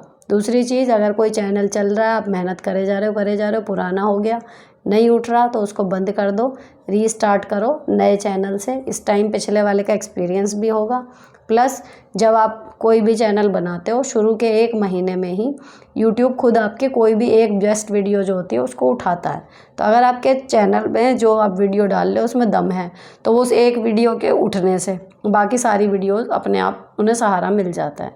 यूट्यूब खुद प्रमोट करता है एक्चुअल में हर नए क्रिएटर की, शुरू के 1 महीने में ही कोई ना कोई वीडियो वो भेजता है रैंडमली नए लोगों को। तो अगर आपके कंटेंट में जान है चल जाता है। अगर आप वो चांस मिस कर चुके हो तो बेटर है कि आप नई आईडी से नया चैनल बना लो। नेक्स्ट मैम, मैंने बीकॉम जेबीटी किया, प्राइवेट स्कूल में 7,000 की जॉब करती हूँ। मुझे आर्थराइटिस और थायराइड भी है, बीपी लो रहता है, फिर भी जैसे तैसे घर का काम निपटा कर अपने 2 बच्चों को लेकर स्कूल चली जाती हूँ। बाकी घर आकर करती हूँ, बट मेरे हस्बैंड को मेरा काम पसंद नहीं आता, स्कूल जाने का ताना मारते हैं। मुझे जेब खर्ची देने के बजाय मुझसे ही सैलरी देने के लिए झगड़ा करते हैं। अपने और अपने बच्चों का फ्यूचर प्लान करना चाहती हूँ। हर रोज़ के लड़ाई झगड़े से बचने के लिए मुझे क्या करना चाहिए, प्लीज़ सजेस्ट। तनख्वाह तो उन्हें दो मत, या तो आदमी ताने ना दे या तो तनख्वाह ना ले, ठीक है। रही बात काम पसंद नहीं आ रहा, आप भी काम करने जा रही हो, वो भी काम करने जा रहे हैं, जितना काम आपसे हो रहा है, किसी को पसंद आए ना आए। अब पसंद आने में क्या है, आपने मान लो 1 टाइम की सब्ज़ी 3 टाइम खिला दी, या सब्ज़ी बनाई ऐसी बनाई कि उसमें नमक कहीं और मिर्च कहीं, खाने लायक खाना नहीं बन रहा, या आदमी को कहीं जाना है उसे पहनने के लिए कपड़े नहीं मिल रहे, तो देखो ऑब्जेक्शन बनती है कि नौकरी करो लेकिन साथ में घर मैनेज तो होना चाहिए, ज़रूरी तो हो जाए। तो अगर उनमें भी कमी है तो आपको उसमें करने की ज़रूरत है। रही बात बीमारियों की, प्रॉपर दवाइयाँ लो, जो एक्सरसाइज बताते हैं डॉक्टर वो करो, शरीर सही रहेगा, उसके लिए 15-20 मिनट आधा घंटा निकाल लोगी तो सारी चीज़ें सही रहेंगी। लेकिन सोचो कि शरीर के लिए ध्यान ना दो और शरीर आपका सारा काम करके दे दे, तो ऐसे नहीं होता। ये भी एक मशीन की तरह है या नौकर की तरह है। अपने शरीर को मैं तो ये मानती हूँ कि हमारा एक ये सर्वेंट है, लेकिन ये बेचारा चीख के बोल नहीं सकता। इसका विद्रोह करने का तरीका है कि आप बीमार हो जाओगे, है ना, कहीं दर्द होगा, कुछ होगा, तो इसका ध्यान रखोगे तो ये आपको काम करके देता रहेगा। तो इसका ध्यान रखो, साथ में जो ज़रूरी काम होते हैं एक्चुअल में ज़रूरी हैं वो उनमें कमी छोड़ो मत। बाकी किसी को सजावट में इन चीज़ों में कमी लिख रही है तो लगने दो, और जिस चीज़ के लिए आप जा रहे हो अपने और अपने बच्चों के फ्यूचर के लिए कुछ इन्वेस्ट करने, उस पर रिजिड रहो, अपने आने जाने के खर्चा निकाल लो, बाकी के पैसे जो भी कमा रही हो अच्छे तरीके से इन्वेस्ट करो, उसे घर में मत लगाओ, वो खर्चा आपके हस्बैंड देख लेंगे। तो थोड़ा सा खुद सॉर्टेड हो जाओ चीज़ों को लेके, बाकी उनके रिएक्शन को बाद में देखना। नेक्स्ट, हेलो दी, आफ्टर सी सेक्शन कमर बहुत दर्द करता है, बेबी को उठाया तक नहीं जाता, 6 मंथ डिलीवरी को हो गए लेकिन लाइफ बैक टू रूटीन नहीं आ पा रही। अभी टाइम लगेगा, 6 मंथ में पूरा तरह वापस नहीं आते आपको लगता है, लेकिन 6 महीने जब पूरे हो गए हैं अब आप धीरे धीरे थोड़ा सा योगा वगैरह शुरू करोगे तब वो ख़त्म होएगा। बैक पेन और बहुत लोगों का तो होता भी नहीं, कभी भी नहीं होता, तो ये चीज़, लेकिन 6 महीने बाद आपकी जो ये है ना बैक टू रूटीन बॉडी, ये आ जाएगी धीरे धीरे। अब योगा वगैरह शुरू करो, स्टार्टिंग प्राणायाम वगैरह से करना, हार्ड एक्सरसाइज से नहीं। भैया बच्चा पैदा किया है, कुछ तो रिस्पेक्ट रखो उस चीज़ की। टाइम लगता है बॉडी को रिकवर होने में, 6 महीने कम से कम, ठीक है। चलो नेक्स्ट, मैं अपनी भाभी सिर्फ कुछ स्पेशल ओकेजन पर ही कॉल करती हूँ फॉर्मेलिटीज़ के लिए, पर वो कभी नहीं करती। अब तो जाने का ही मन नहीं करता, लगता है मायका छूट गया। 1 साल में 1 बार जाते हैं फॉर 1 वीक, बट कोई कहाँ अटैच फील नहीं होता। अरे हफ्ते के लिए तो जा रही हो, हम तो 1 दिन के लिए भी नहीं जाते, घंटों के हिसाब से जाते हैं। सही है यार, अपनी अपनी गृहस्थी में खुश रहो। किसने बताया महीने भर जाके किसी के यहाँ रहने को? खुश रहो। आप कर लेती हो, नहीं करती, इट इज़ ओके। मत जाओ उस चीज़ के बीच में और ख़राब ही होएंगी चीज़ें। जो वो आप करती हो ना वो भी ख़त्म हो जाएगा। अभी मायका छूटा नहीं है, एक धागा बचा हुआ है, वो भी छूट जाएगा। तो जस्ट जैसा है एक्सेप्ट कर लो। नेक्स्ट मैम, मेरे भाई की शादी को 3 साल हो गए। मेरा भाई डिफेंस में जॉब करता है। मेरी भाभी मेरे भाई से किसी न किसी बहाने से पैसे लेकर कैंटीन से अपने नाम से सामान मंगवाकर सबसे छुपकर अपने मायके वालों को दे आती है। यहाँ तक कि एक बार मेरा भाई फाउंटेन पेन लेकर आया, वो भी उसने अपनी सिस्टर को दे दिया। अपनी साड़ी नाम पर ड्राई फ्रूट्स भाई से मंगवाकर मायके वालों को दे आती है। कोई भी पूछे तो झूठ बोल देती है, यहाँ तक भाई की कसम भी झूठी खा जाती है। अपनी सिस्टर की शादी में पैसा लगाने के लिए कह रही थी, भाई हमारी फैमिली का खर्चा उठाता है, उसको बहुत बुरा लगता है ना। घर में किसी से बोलती है ना काम करती है, बस गुस्सा रहती है। सिचुएशन को कैसे डील करें? अपने मैके वालों को सपोर्ट कर रही है। वो गलत ये कर रही है कि झूठ बोल के कर रही है। आपको सिर्फ उससे ये कहना है कि कोई बात नहीं, जितना थोड़ा बहुत दे रही हो दे दो, बाकी बता के दिया करो। झूठ क्या बोलना है भाई? आपके बेटे आपके घर का भी खर्चा उठा रहे हैं, उसको लग रहा है मेरे घर का भी थोड़ा सा उठा लें, ठीक है। अगर पति पत्नी में कोई प्रॉब्लम नहीं है तो बात वो होती कि जायदाद लिखवा दी तो होता रहती है कई मतलब लड़कियों में कि जितना भी हो सके यहाँ से वो अपने बहन भाई माँ बाप को भरती रहती हैं। उसको रोकने का अधिकार आपके भाई का है। आपका कुछ भी बोलना आपको वैम्प बनाएगा। आप अपने भाई को पट्टी पढ़ाओगी, वो पट्टी पढ़ाना ही होगा कि देखो मेरा पति ठीक चल रहा था, कल को उसका कमेंट आएगा जी मेरा पति ठीक चल रहा था और मेरी नंद ने मेरे पति का ब्रेन वॉश कर दिया और जी वो अब मेरे को पैसे नहीं देता, मेरे को सपोर्ट नहीं करता। समझ रहे हो? तो ये उन दोनों के बीच का मसला है। आपको कोई परेशानी हो, आपका खर्चे में कमी कर रहा हो तो आपको बोलना है, लेकिन ठीक है अगर वो अपने पत्नी के परिवार वालों की मदद कर भी रहा है, ठीक है। अगर आपके भाई को प्रॉब्लम नहीं है तो इट इज़ ओके। आप सपोर्टिव वे में रहोगे तो बना रहेगा। अब ये कि जी वो गुस्से में रहती है, ये वो हो सकता है वो भी आपकी तरह ही सोच रही हो कि उसे लग रहा हो सब मैं अपने पीहर में ही दे दूँ, इनका क्यों कर रहा है, ये भी बच जाए। तो आप दोनों ही जो हो गलत उसमें जा रहे हो। भाई सॉर्टेड है, वो इधर कर रहा है इधर भी कर रहा है। दीदी आपने मेरे पिछले हर क्वेश्चन का बहुत अच्छा सोल्यूशन दिया, दिल से ब्लेसिंग, थैंक यू। इस चीज़ का भी हल बता दो। हबी वैसे तो सपोर्टिव है, मेरे और बच्चों की हर ज़रूरत पूरी करते हैं, पर अपने फैमिली के बारे में बोलती हूँ तो नहीं सुनते, जिस वजह से हमारी कई बार लड़ाई हो जाती है। फैमिली वाले सिर्फ पैसों के लिए रिश्ता रखते हैं, हस्बैंड चुपके से पैसे देते हैं। आपने बोला सबके सामने पूछ लो, एक बार कोशिश की थी उससे पहले, इतनी बड़ी लड़ाई हो गई और अभी भी अपने फैमिली वालों के सामने मुझे झूठा बना के उनके सपोर्ट में, ताकि आगे मैं कभी पूछने की हिम्मत ना करूं। मेरा मन कहता है चुप रहूं अपनी गृहस्थी के लिए, जो पैसे उधार जा रहे हैं मेरे भाग्य में नहीं। Please reply. यही तो माइंड गेम होता है कि कितना बड़ा बवाल खड़ा कर दो कि आगे से कोई पूछे ही ना। लेकिन अगर आपको रोकने हैं वो पैसे तो बोलने पड़ेंगे। अभी पिछले क्वेश्चन में पीयर को दे रहे थे तो प्रॉब्लम थी, अब आपको यह है कि ससुराल में क्यों दे रहे हैं। तो ये प्रॉब्लम का कोई हल नहीं होता। लेकिन यह है अगर आपको बुरा लग रहा है आप इसको रोक सकते हो, तो आप उनके सामने पूछो, फिर पूछो कि भाई मेरे सामने दो, मेरा भी तो अधिकार है इनके ऊपर। कुछ लड़ रहे हैं, कुछ हो रहे हैं, वो ट्रिक होती है कितना लड़ो दोबारा आदमी पूछे ही ना। तो ये आपको बैक फुट पर लाने की एक ट्रिक है। आ गए तो वैसे ही चलता रहेगा जहाँ चल रहा है, बदलना है तो स्टेप लेने पड़ेंगे। नेक्स्ट, मेरी शादी को 2 साल हो गए। मेरी 2 नंद हैं, दोनों शादीशुदा। वो लोग मुझसे हमेशा बोलती हैं कभी कॉल नहीं करती, जबकि मैं हमेशा करती हूँ। कर लो कॉल, वो बोलते रहें तो अपना कॉल लॉग दिखा दिया करो ना कि ये देखो ये आई भी कॉल, इसमें क्या बड़ी बात है। अब तो टेक्नोलॉजी का ज़माना है। नीता जी, मेरी सास बहुत सीरियल जैसी है, उनके दिमाग में हमेशा कोई ना कोई चाल चलती रहती है और आने वाले से कहती है इसने मेरे पेटीकोट काट दिए, मेरे ब्लाउज का बटन तोड़ दिए, मेरी साड़ी चुरा ली। बहुत झूठ बोलती है, मुझे डायरेक्ट भी बोल देती है तूने मेरा ये चुराया। मैं सिंपल मना कर देती हूँ, हमेशा चुप रहती है, सिर्फ काम से ही उनको बोलती हूँ।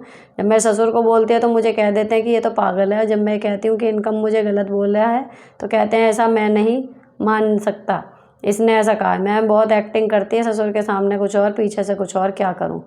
मेरे हस्बैंड अडॉप्टेड है, हम चाचा ससुर के पास रहते हैं, उनका खुद के कोई बच्चा नहीं है। वीडियो बना लो, जब सास ससुर की है तो सास बहू सीरियल वाली हैं तो उनकी वीडियो बना कर उनका सीरियल वायरल कर लो कि भैया ये देखो ये करती हैं। लेकिन वो है ना कि छुप के वीडियो के लिए इतना होना चाहिए स्टोरेज। हाँ, अवॉइड करो इन्हें।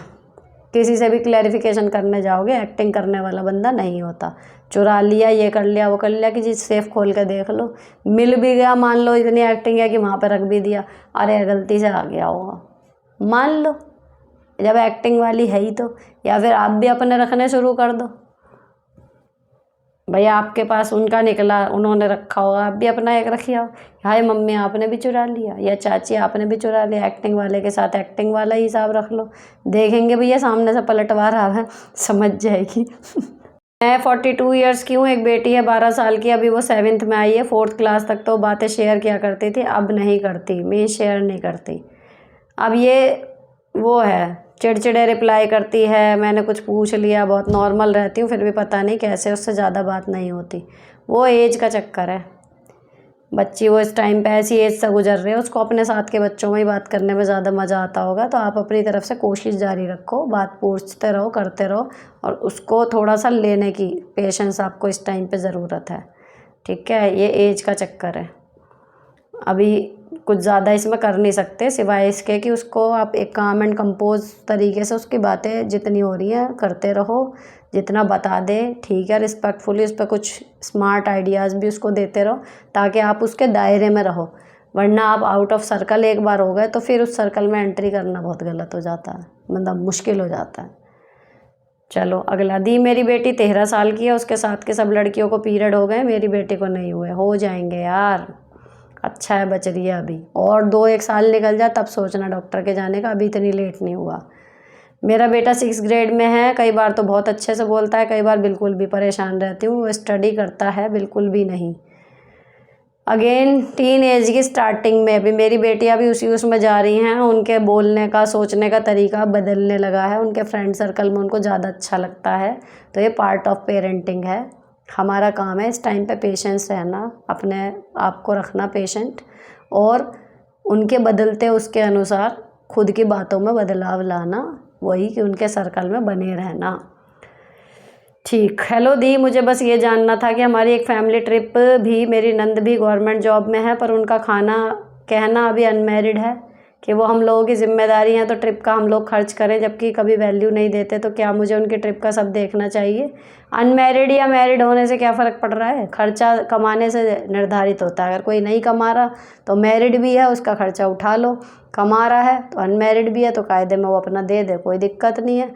लेकिन बीइंग अ फैमिली मेम्बर अगर कर सकते हो तो उठा लो, कोई बात नहीं।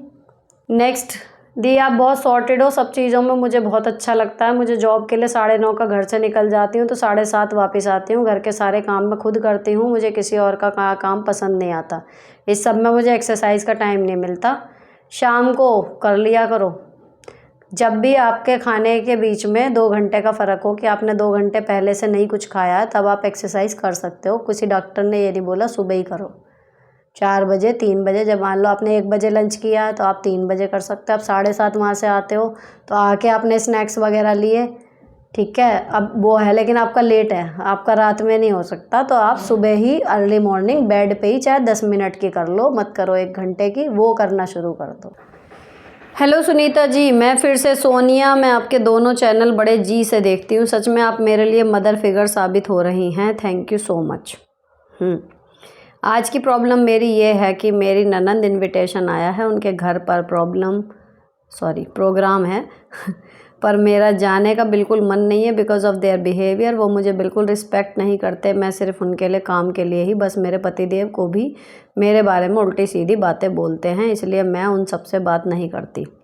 सिर्फ खाना पकाना ही करती हूँ। मेरे पतिदेव भी उनकी बातों में आकर मेरे मायके के फंक्शन में हिस्सा नहीं लेते। कुछ ये वजह भी है जो मैं जाना नहीं चाहती। आप मुझे गाइड कीजिए, मुझे जाना चाहिए या नहीं। कल से जब से फ़ोन आया है मैं इसी उधेड़-बुन में लगी हुई हूँ। सैटरडे को प्रोग्राम है, बहुत डिस्टर्ब चल रही हूँ, किसी को शेयर भी नहीं कर पा रही हूँ। Please help me dear. चली जाओ, है ना।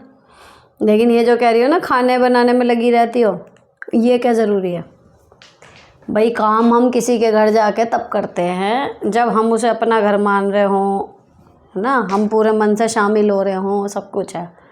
जब हम फॉर्मेलिटी में जाते हैं तो हम फॉर्मेलिटी में रहते हैं। तो जाओ, क्योंकि आप उनके भाई की बीवी हो, दैट्स इट। कुछ काम वाम करने की ज़रूरत क्या है। जाओ सज धज के और ऐसी तैयार होके जाना, मज़ा आ जाए। जैसे आप आज से पहले कभी सुंदर सी लगी ना हो, जो बेस्ट से कर सकते हो अपने लुक्स में, ऐसे सुंदर तैयार होके जाना और खूब फ़ोटो खींचना, खूब मज़े करना, म्यूज़िक पर जाओ, खूब डांस करना। करने लगो तो सब मिल जाते हैं साथी। जो बात करे कर लेना अच्छे से, नहीं करे फ़ोन में अपने व्यस्त रहो, इंजॉय करो, खाओ पियो, सेल्फियाँ लो, रील बनाओ, वापिस आओ। कोई ज़रूरत नहीं है काम में हाथ लगाने की। मुंह चढ़ के कोई कहेगा नहीं जब सीधे आपसे बोल ही नहीं रहे। भाई से बोल रहे हो, भाई से पकवा लो खाना, ठीक है ना। तो ये चीज़ जैसे जो आ रहा है वैसे ही उसे लेना सीखो। अगर कोई कट ऑफ करने का ही सिग्नल दे रहा है कि भाई रिश्ता ही ख़त्म करना, तो वो भी उसको दे दो गिफ्ट। अपनी तरफ से रिश्ता ख़त्म करने के लिए मैं कभी इंसिस्ट नहीं करती, चाहे बातें कुछ भी आपको मैसेज, चाहे सुनने वाले को लगे कि ये तो चट से रिश्ता ख़त्म कर देती है। पहले जो जैसे आ रहा है वैसे ले लो। कम बोल रहा कम ले लो, ज़्यादा बोल रहा ज़्यादा कर लो, अच्छे से मिल रहा अच्छे से मिल लो, मुँह देखी बात कर रहा मुँह देखी बात कर लो। लेकिन अगर सामने से आया भाई तेरे से रिश्ता रखने वाली बात नहीं है तो मत रखो। अपनी तरफ से मैं कभी किसी को सलाह नहीं देती कि जी रिश्ता तोड़ो। लेकिन जब आत्मसम्मान पे बात आ जाती है, आपके सामने बेइज्जती हो रही है, ये हो रहा वो हो रहा, उसको मना करो। ये मैं हमेशा कहती हूँ कि भाई ये चीज़ मैं नहीं लूँगी। अब इस पे किसी की ईगो हर्ट हो जाए और कोई तुनक के रिश्ता तोड़ ले तो उसकी चॉइस है, हम रोकेंगे नहीं, ठीक है ना। तो आत्मसम्मान की रक्षा वाली बात है। यहाँ पर भी आपके आत्मसम्मान की बात है कि आप जा रही हो अपने पति के चक्कर में, वहाँ पे आपको पूछ नहीं रहा कोई। ये सीधा सीधा आत्मसम्मान पे चोट है, तो उसका तरीका वही है, ठीक है। जो जैसे आ रहा है लो, इन्जॉय करो। क्योंकि आपके पति आपके मायके में नहीं जा रहे, आप उनके घर ना जाओ।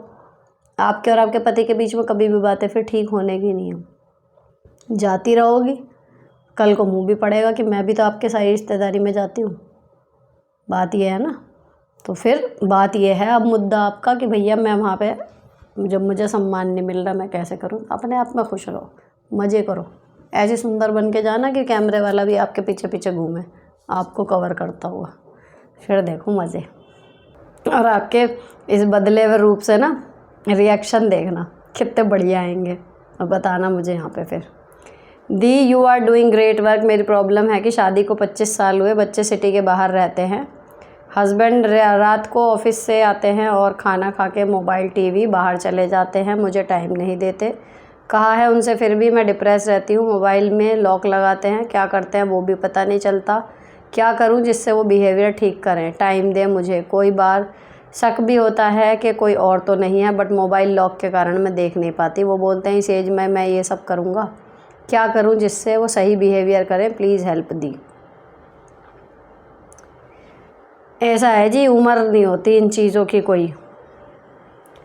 आपका शक जो जा रहा है, अगर आप सीधे इस पे ये बोल सकती हो कि अगर ऐसा कुछ नहीं है तो मोबाइल में लॉक क्यों है।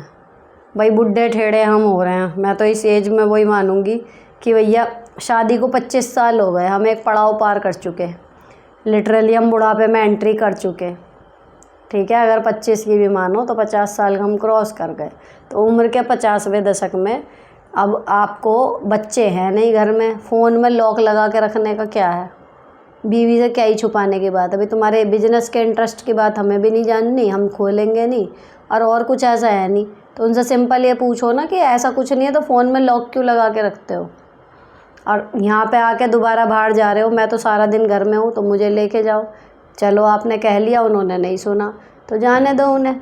आप दिन भर घर में बंधी क्यों बैठी हो, आप जाओ घर में, निकलो, अकेले निकलो, बच्ची थोड़ी हो, मिलो जाके लोगों से, है ना। शॉपिंग पे जाओ, आउटिंग पे जाओ, खाना खाने जाओ, अकेले जाओ। कुछ नहीं चलाना आता, ई रिक्शा, कैब, कुछ भी करके जाओ। लेकिन अगर आपको कोई दूसरा आदमी नहीं ले जा रहा, या आपको दूसरा कोई जीने का कोई मौका नहीं दे रहा, मदद नहीं कर रहा आपकी जीने में, तो इसका मतलब ये थोड़ी आप जियोगे नहीं। अपने दम पे जियो ना, आप एक अडल्ट हो, उन पर डिपेंड मत रहो अपनी खुशी के लिए। और ख़ुद मस्त रहना सीख लोगी, थोड़ा सा फिट हो जाओगी, तो हो सकता है बात यही है कि आप फिट ना हो और उनका इंटरेस्ट वैसे ख़त्म हो गया हो, बाहर उन्हें ज़्यादा अच्छा लग रहा हो, जब आप हो जाओगी एकदम बढ़िया सी, तो हो सकता है उनका इंटरेस्ट दोबारा घर में लौट आए, है ना। और ये जो लाइट चेंज हुई है ना, लाइट चली गई, इस वजह से पिक्चर्स बदल गई हैं। नेक्स्ट, मैंने आपसे काफ़ी कुछ सीख रही हूँ। मैंने नहीं, मैं आपसे काफ़ी कुछ सीख रही हूँ। मैं टीचर हूँ, मेरी 2 बेटी हैं, एक 14 साल की, छोटी बड़ी वाली 16 साल की। दोनों को कोई काम बताऊँ तो एक दूसरे पर डालने लगती हैं, दोनों लड़ने लगती हैं। फिर लगता है खुद ही कर लूँ, मेरे पास कितने दिन रहेंगी, पूरा प्यार करूँ, लेकिन क्या करूँ, दोनों एक दूसरे से जलती भी हैं। बड़ी भोली हैं, छोटी मुझे और घर समझती है, स्मार्ट है। देखो जी, इसमें 2 चीज़ें हैं। एक तो जो आपको लग रहा है ना कि काम बताऊं तो लड़ने लगती हैं, ये ना बच्चों की स्मार्टनेस होती है। कलेश करो, मम्मी तंग आके खुद कर लेंगी, तो उस लड़ाई पे ध्यान मत दो, काम बांट दो। एक को 2 काम एक बार में, और दूसरी को दूसरा, साथ में मिलके नहीं करना है। जिस टाइम एक को काम सौंपो, दूसरी को भी उसी के बराबर मेहनत का दूसरा काम सौंपो, तो ये झगड़ा ख़त्म हो जाएगा कि तू कर, क्योंकि आपने एक काम उनको सौंप दिया, तो ऑप्शन नहीं है कि तू कर या मैं कर, दोनों को दोनों काम मिले हुए हैं, वो अपना अपना करने के लिए उठेंगी। दूसरी चीज़ जो आप ये सोच रही हो कि खुद ही कर लूँ, कितने दिन मेरे पास रहेंगी, प्यार से रख लूँ, तो देखो प्यार और निकम्मा बनाना 2 अलग चीज़ें हैं, ठीक है। अगर वो काम के नाम पे उनका ऐसे दम निकलेगा और वो काम करने के नाम पे लड़ना शुरू करेंगी, यानी कि वो करना ही नहीं चाह रही, तो जब उन्हें आदत रहेगी ही नहीं काम करने की, तो जब अगले घर जाएंगी, ठीक है, तो कितने भी अच्छे सास ससुर हुए, परिवार हुआ, एक जिम्मेदारी आएगी, काम बस की है नहीं। वहाँ जाते ही फिर जी सास बुरी, ससुर बुरे, और हमारा तो आत्मसम्मान ख़त्म हो गया, हमें तो इंसान नहीं समझ रहे, हमें तो मशीन समझ रहे हैं। ये सारी चीज़ें ना जितनी होती हैं प्रैक्टिकली, उससे ज़्यादा आजकल इसीलिए बढ़ रही है क्योंकि लड़कियों को जो बहू बनने के बाद जिम्मेदारी एक ऑटोमेटिक आ जाती है, घर की महिला हम बन जाते हैं ना, वो जिम्मेदारी हैंडल करने के लिए वो मेंटली और फिजिकली प्रिपेयर्ड ही नहीं होती।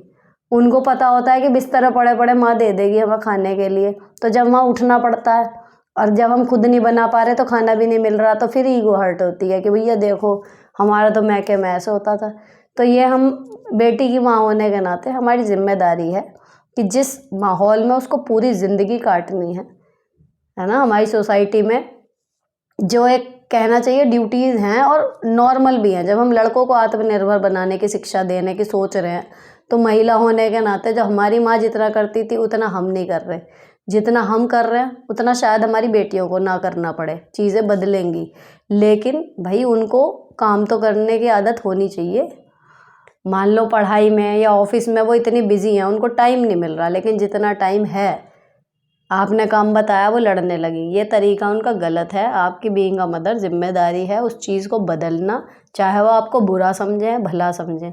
इस टाइम की भलाई लेके कि प्यार से रख लूँ, यहाँ कितने दिन है, भैया उनको आदत डल जाएगी तो उनकी पूरी ज़िंदगी सुखी रहेगी, क्योंकि उनको वो काम फिर लगेगा ही नहीं कि काम है। समझ रहे हो, एक चीज़ हैबिट में आ जाएगी ना उनके, यहीं से है कि मुझे उठना है या सफाई करनी है या अपने काम करने हैं। तो जब वो शादी करके कहीं को जाएंगी या कल को अकेली रहना पड़ गया, तो ये चीज़ें उनके अंदर पहले से होंगी, उन्हें ये स्ट्रगल नहीं करनी पड़ेगी। बाकी के जो नए चैलेंजेस आएंगे उसमें उन्हें काम करना पड़ेगा। तो आप उनकी लाइफ आगे के लिए आसान बना रही हो, और अभी की आसानी के चक्कर में, ये छोटी छोटी ईजी बनाने के चक्कर में सोच के देखो आगे जाके आप उनको कितनी परेशानी आएगी। पता लगा जी सास टॉक्सिक ही है वो तो बाद की बात है, सुबह उठना ही महारत है, वो ही नहीं हो पा रहा। ये मेरे साथ हुआ ना ये चीज़ एक बार जाके शादी के बाद, कि कोई प्रॉब्लम नहीं है, लेकिन वो जो लगातार ये है कि रात को देर से सोना, सुबह जल्दी उठना, तो मुझे समझ में ही नहीं आता था कि भाई ऐसे कैसे हो जाएगा। एक आदमी रात को अगर देर से सो रहा था, सुबह देर से ही उठेगा ना, तो मेरा ये लॉजिक होता था। लेकिन भाई नहीं होता ना ऐसा, हम अपना काम ही नहीं मैनेज कर पाएंगे। बात ये है, मान रही हो एक बॉडी क्लॉक होती है, कुछ होती है, लेकिन अगर महिलाएं या पुरुष भी है जो साथ में काम कर रहे हैं, अब मेरे हस्बैंड लेट सोते हैं, मुझसे थोड़ा जल्दी सोते हैं, मैं मानती हूँ, लेकिन सुबह इतने में स्ट्रेचिंग करती हूँ, एक्सरसाइज करती हूँ, इतने वो उठ के नीचे आते हैं। तो अगर वो मेरे साथ भी सो रहे हैं, कि मान लो मैं 12 बजे तक काम कर रही हूँ, या वो एडिटिंग में वो भी कर रहे हैं 12 साढ़े 12, या कोई मूवी देख रहे हैं मान लो, तब भी जो उठना है 6 सवा 6, अगर हमें बच्चों को उठाना तो उससे पहले हम उठेंगे ना। तो आपका शेड्यूल ही ऐसा हो जाता है कि आपको करना ही पड़ेगा वो चीज़, और आप प्रिपेयर्ड हो नहीं उसके लिए, तो लाइफ आपको एकदम बूम से लगती है। तो अब आप ये देखो कि आपको अपने बच्चों के लिए उस धमाके के लिए तैयार करना है ताकि वो ईजिली झेल जाएँ, या फिर अभी पैम्पर करने के चक्कर में उनको आगे के लिए छोड़ देना है कि बेटा जब तू यहाँ से जाएगी फिर आपकी जिम्मेदारी ख़त्म, फिर आपकी बच्ची जो है वो उन मुसीबतों से, बड़ी वाली से तो बाद में उलझेगी, वो छोटी छोटी लगातार काम करना, रोज़ 3 टाइम खाना बनाना, सुबह जल्दी उठना, उसके लिए यही मुद्दे ख़त्म नहीं होंगे, है ना। और जब आदमी करने की आदत नहीं होती ना, फिर हो जाता चिड़चिड़ा, फिर उसे कोई सही बात भी कहता ना बुरी लगती है, फिर कि जब हम तो शादी करके बर्बाद हो गए, हमारी तो ज़िंदगी ख़राब हो गई। ये हो रहा है आजकल सबसे ज़्यादा। जो मेन प्रॉब्लम है वो ये है कि हम बेटियों को ना उनकी आने वाली लाइफ जो आनी ही है उसके लिए तैयार ही नहीं कर रहे, पैम्पर करने के चक्कर में। तो थोड़ा सा जब हमें पता है आगे जाके उन पर ये जिम्मेदारी पड़नी है, चाहे हस्बैंड सपोर्टिव मिले या नॉन सपोर्टिव मिले, एक काम है जो उन्हें करने पड़ेंगे अगर वो आगे चलेंगी अपनी लाइफ में। जब आगे बच्चे होंगे, सब कुछ होगा, तो हमें अगर थोड़ा थोड़ा उसके लिए उसे प्रिपेयर्ड कर दें तो एक्चुअली हम अपने बच्चे की हेल्प कर रहे हैं, समझ रहे हो।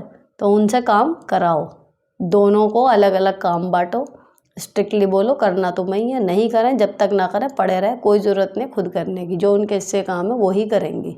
धीरे धीरे चाहे झक मार के पड़े, लेकिन उनकी बॉडी को आदत हो जाएगी। और दूसरा जो ये मुद्दा है ना, दोनों एक दूसरे से जलती भी हैं, ये सच में सीरियस है। इसमें भी आप ही का मेन रोल प्ले करेगा कि भाई उनको बताना कि तुम बहनें हो, कल को हम नहीं हुए, तुम ही दोनों एक दूसरे के साथ दिखोगी।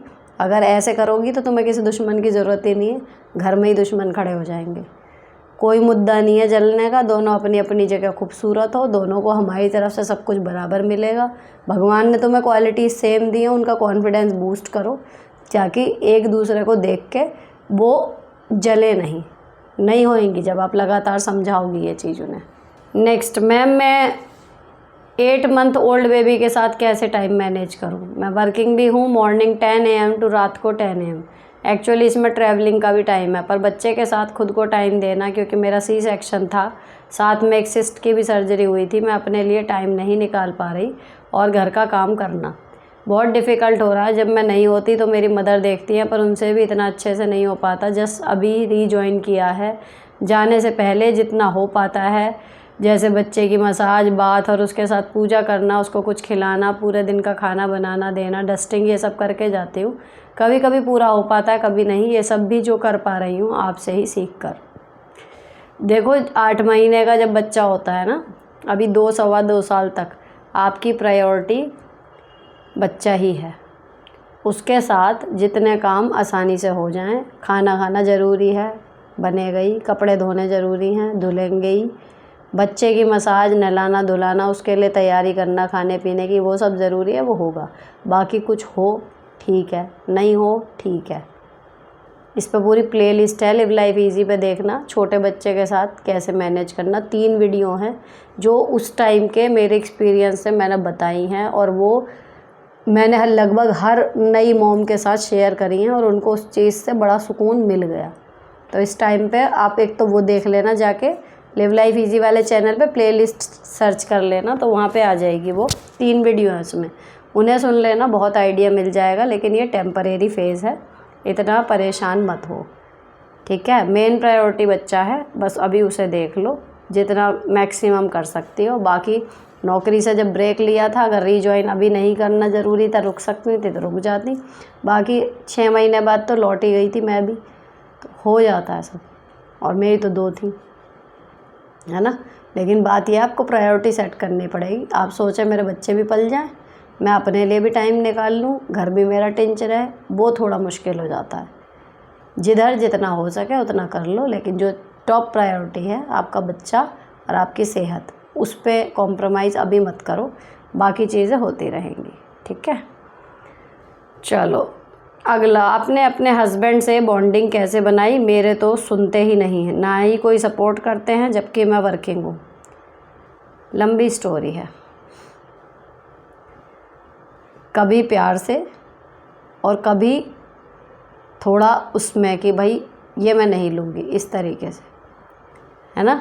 लेकिन सेम चीज़ उन्होंने भी कुछ चीज़ें प्यार से अपने अकॉर्डिंग मेरे अंदर चेंज करी और कुछ रिजिडली कि ये मैं नहीं लूँगा, ठीक है ना। तो लेकिन जब आपको ये पता होता है कि इस रिश्ते को हमें तोड़ना नहीं है, साथ में रहना है, तो फिर एक चीज़ क्लियर हो जाती है कि साथ में जब रहना ही है तो क्यों ना ढंग से रहा जाए, है ना। तो आपको थोड़ा सा उन्हें समझना होता है जो आप ये कर सकते हो। अब वो थोड़ा सा आपको समझें, वो उनके अंदर की बात है, वो तो आप हाथ डाल के चेंज नहीं कर सकते उनका दिल। लेकिन आप उनकी किस बात पे उन्हें गुस्सा आता है, किस बात पे वो ठीक रहते हैं, कौन सी बात उनको आपकी समझ में आती है, कौन सी बिल्कुल समझ में नहीं आती, कौन सी चीज़ आपकी उनको इरिटेट करती है। अगर वो आपकी बात सुनने लगते हैं तो आपके डिसीजंस क्या होते हैं, ये बहुत इम्पॉर्टेंट चीज़ है। अगर हमने किसी को सत्ता दी, किसी की मर्ज़ी चलने दी, किसी का शासन होने दिया घर में, और उसने लिए बढ़िया डिसीजन समझदारी भरे, तो उस पर विश्वास जमता है, चाहे वो देश की सरकार हो, चाहे वो घर की सरकार हो। लेकिन अगर किसी पे एक पावर आई डिसीजन लेने की और उसने डिसीजन सही नहीं लिए, तो आगे से आदमी उस पर भरोसा नहीं करता। तो आपको अपने पति का अगर प्यार जीतना है तो आपको अपनी एक्टिविटीज़, अपनी पर्सनैलिटी ऐसी बनानी होगी कि जिस पे वो आँख मूंद के भरोसा कर सकें कि हाँ मेरी पत्नी इतनी काबिल है। अपने आप को आपको प्रूव करना होगा, जैसे दुनिया भर के सामने हम करते हैं। अपने लाइफ पार्टनर के सामने भी हमें प्रूव करना पड़ता है। जब शादी तो हो गई, लेकिन प्यार, सम्मान, बॉन्डिंग वो तभी मिलेगी आपको जब वो आपको दिल से मानेंगे कि हाँ ये भी बढ़िया है। तो वो आपको करके दिखाना पड़ेगा उन्हें, कुछ बिना उनकी हेल्प के खुद से चीज़ों को ऐसे मैनेज करके दिखाओ कि उनको लगे कि हाँ भाई लड़की में बात तो है। जीतना पड़ेगा, प्यार मिलता नहीं है मांगने से। मांगोगे भिखारी बना के रख देगा पति भी आपको। आप उनके अटेंशन मांगते रहो, प्यार मांगते रहो, नहीं मिलेगा। आप अपने ऊपर काम करो, इतने ऊंचे बनो, इतने बढ़िया बनो, इतने चमकदार बनो कि आप प्रूव कर दो अपने आप को कि आप इतने बढ़िया हो। तो ऑब्वियसली आप उनकी पत्नी हैं, प्यार करेंगे, बॉन्डिंग बनेगी। एक बार आपको अपनी समझदारी पर विश्वास उनको दिलवाना पड़ेगा। तो ऐसे मौके, ऐसे काम जब पड़ें तो प्रूव करो कि यू आर द बेस्ट। दी, आप भगवान की तरफ से भेजी गई हैं सबके कल्याण के लिए। थैंक यू, अगर आपको ऐसा लगता है। और ये जो पति वाला था ना कि ये कोई सपोर्ट नहीं करते, सपोर्ट वो उसी दिन करेंगे जब आप उनके बिना सपोर्ट के सब कुछ करने लगोगी। उल्टा है, लेकिन ये रूल काम करता है। जब आदमी को दिख जाता है ना तो मेरे बिना भी सब कुछ कर लेगी, इसे तो मेरी ज़रूरत ही नहीं है, तब जब 1-2 काम नहीं होते ना तो फिर अक्सर ऑफ़र करता है कि मैं कर दूँ क्या। होता ही है चीज़। तो अपने आप पे मतलब मेहनत करो कि भाई अभी काबिल बनो। चलो, कभी कभी ऐसा क्यों होता है जब आप किसी के साथ तमीज़ से बात करने की कोशिश करो पर उसकी हरकत ऐसी होती है, आप हार करके उस बंदे को उसकी भाषा में जवाब देना ज़रूरी हो जाता है। तो देना ही पड़ेगा, किसी का मुंह थोड़ी चेंज कर दोगे। कभी कभी ऐसा क्यों होता है, क्या होता ही है, वो तो क्यों का क्या है। जिसकी जैसी लैंग्वेज है वो वैसी बोलेगा और एक टाइम के बाद उसे उसकी भाषा में जवाब देना पड़ेगा। नहीं देना, कसम ही खा ली कि नहीं जी हमें तो एक सभ्य भाषा में ही रहना है, चाहे कोई कुछ भी कह ले, वो भी आपकी चॉइस है, हमेशा ज़रूरी भी नहीं है। आपको लग रहा है कि मुझे तो नहीं गिरना, इसके लेवल पर मत गिरो। चलो नेक्स्ट। मैम, मेरा भी एक क्वेश्चन है। मेरी शादी को अभी 2 साल चल रहा है। फैमिली में मैं, मेरे हस्बैंड, सास ससुर और 2 बड़े जेठ के बड़े जेठ हैं, दोनों जेठ की शादी नहीं हुई। आई मेरे हस्बैंड सबसे छोटे हैं, हमारी लव मैरिज है। बड़े वाले जेठ माइंड से थोड़े डिस्टर्ब हैं, उनकी एज भी 25 प्लस हो गई है, उनकी शादी नहीं हो पा रही। बीच वाले शादी अभी करना नहीं चाहते। मैं पूरा दिन घूंघट में रहकर घर का सारा कामकाज संभालती हूँ। मेरी सास अपना चाय का कप भी उठा के एक जगह से दूसरी जगह नहीं रखती। जब से मैं आई हूँ तब से मैं ही सब संभाल रही हूँ। मेरे ससुर मॉर्निंग में 6 बजे ड्यूटी पर जाते हैं। मैं 5 बजे उठ के उन्हें नाश्ता वगैरह दे देती हूँ। फिर 5:30 बजे या 6 बजे तक मैं भी दोबारा लेट जाती हूँ। फिर 7 बजे से उठकर घर का सारा काम करती हूँ। मेरी सास बार बार ताना देती रहती हैं। हम 5 बजे से उठ के सब काम करते थे, पहले ही सब नाश्ता बना के रख देते थे। और बड़े वाले जेठ रूम में आने से पहले ना तो आवाज़ देते हैं ना ही नॉक करते हैं। मैं कैसे भी बैठी रहूँ लेटी रहूँ आ जाते हैं। मैंने बहुत बार समझाया भी, बहुत बार सास ससुर बीच वाले जेठ और मेरे हस्बैंड भी उनको बोलते हैं, पर वो 2-3 दिन ठीक रहते हैं, फिर वो चालू हो जाता है उनका। मैं इस घूंघट की ज़िंदगी से बहुत तंग हूँ। आप मुझे बताएं मैं इस प्रॉब्लम को कैसे हैंडल करूँ। आपके जवाब का इंतज़ार रहेगा। देखो, कमरे वाले की तो दिक्कत, इसका तो सीधा वो है कि कमरे में जब आप सोचो मैं फ्री माइंड बैठी हूँ, आराम से बैठे हो, तो बजाय ऐसे खोल के सोने के हल्की सी सांकल लगा लो, कुंडी लगा के तब बैठो, है ना। तो आप फ्री अपना पल्ला वल्ला हटा के क्या अपना जैसे लेटना कुछ भी करना है वो आपका फ्री टाइम हो गया, वो प्रॉब्लम तो सॉर्ट हो जाएगी। अब दूसरी चीज़ ये जो घूंघट वाली है, इसका आपको लेना पड़ेगा कि भाई या तो घूंघट तब तक चल जाए कि आदमी सुबह जा रहा है शाम को आ रहा है, एटलीस्ट दोपहर में आके खाना खा रहा है, चलो जी बीच कुछ की बात है। अब सारा दिन घर में ही रह रहा है कोई और मैं घूंघट में हूँ, तो या तो काम नहीं होएगा या तो घूंघट नहीं होएगा। क्लियरली बात कर लो कि जी पूरा दिन हो के काम नहीं होता। अब इतने 2 तो जेठ हो गए, 1 ससुर हो गए, तो कैड़ा काम है। और आप अब नहीं बोलोगी, कुछ साल और झेल लोगी, फिर बोलोगी तो जो चाह होना ही है, तो क्यों अपनी ज़िंदगी झंड करनी है बार इतने साल और। बोल दो कि नहीं होता घूंघट, है ना, कि भैया वैसे वो कभी भी घुसी आ रहे हैं, तब तो तुम्हारे से कुछ हो नहीं रहा तुम लोगों से। रसोई में मैं घूंघट में काम करूं, है ना, क्या ही मुँह छुपाना है, क्या कुछ करना है। और अगर ये है घूंघट है तो फिर ऐसे करें कि जब तक काम कर रही हूँ बाहर बैठे हैं कुछ करें। इसके लिए ना बोलना ही पड़ता है, अपने आप किसी को नज़र नहीं आता। इसके लिए आपको बोलना ही पड़ेगा कि मैं नहीं करूँगी घूंघट। सबसे सटीक तो देखो ये है कि मैं नहीं करूँगी घूंघट, मेरे से नहीं होता काम, नहीं होता, कई बार नहीं होता। और अगर उस पर तमाशा हो कि नहीं जी घूंघट तो ज़रूर होएगा, आत्मसम्मान, मान सम्मान, जेठ ये वो, तो उन्होंने कहा जी जैसे फिर इतना सम्मान है तो जब मैं काम कर रही हूँ तो ये तो कर लो, फिर दूसरे कमरे में बाहर जाके बैठो, ताकि एटलीस्ट मैं काम तो कर लूँ। पता लगा मैं यहाँ वहाँ सिर फोड़ती फिर रही हूँ, खम्भों में गिरती फिर रही हूँ, नमक की जगह मिर्च डल रहा है, तुम्हारा सम्मान नहीं ख़त्म हो रहा। तो ये तो बेसिर पैर की चीज़ें हैं, पर जब चल रही है तो इलाज तो बनाना ही पड़ेगा उस चीज़ का। Hi ma'am, I am mother of 2. My daughter is good in study. My son is elder, 12 years old, but he is not as serious about study. I put him in cricket academy as he is overactive and he is interested in cricket. But my problem is that he has only 41% in 7th. I put him in tuition also, but he is not interested in study in 8th now. What should I do? Please tell. अगर game में कर रहा है cricket में तो पढ़ाई तो भाई साइड से चलती रहे, कहीं तो कुछ अच्छा दिख जाए। अब आप सोचो कि 41% वाले को ट्यूशन लगा के आप 80-90 पे ले आओ, तो देखो वो पॉसिबल नहीं है। प्रैक्टिकल बात तो ये है। तो अगर वो क्रिकेट में ठीक कर रहा है तो उसको बस इतना मोटिवेट करो कि बेटा 41 कुछ ज़्यादा ही कम है।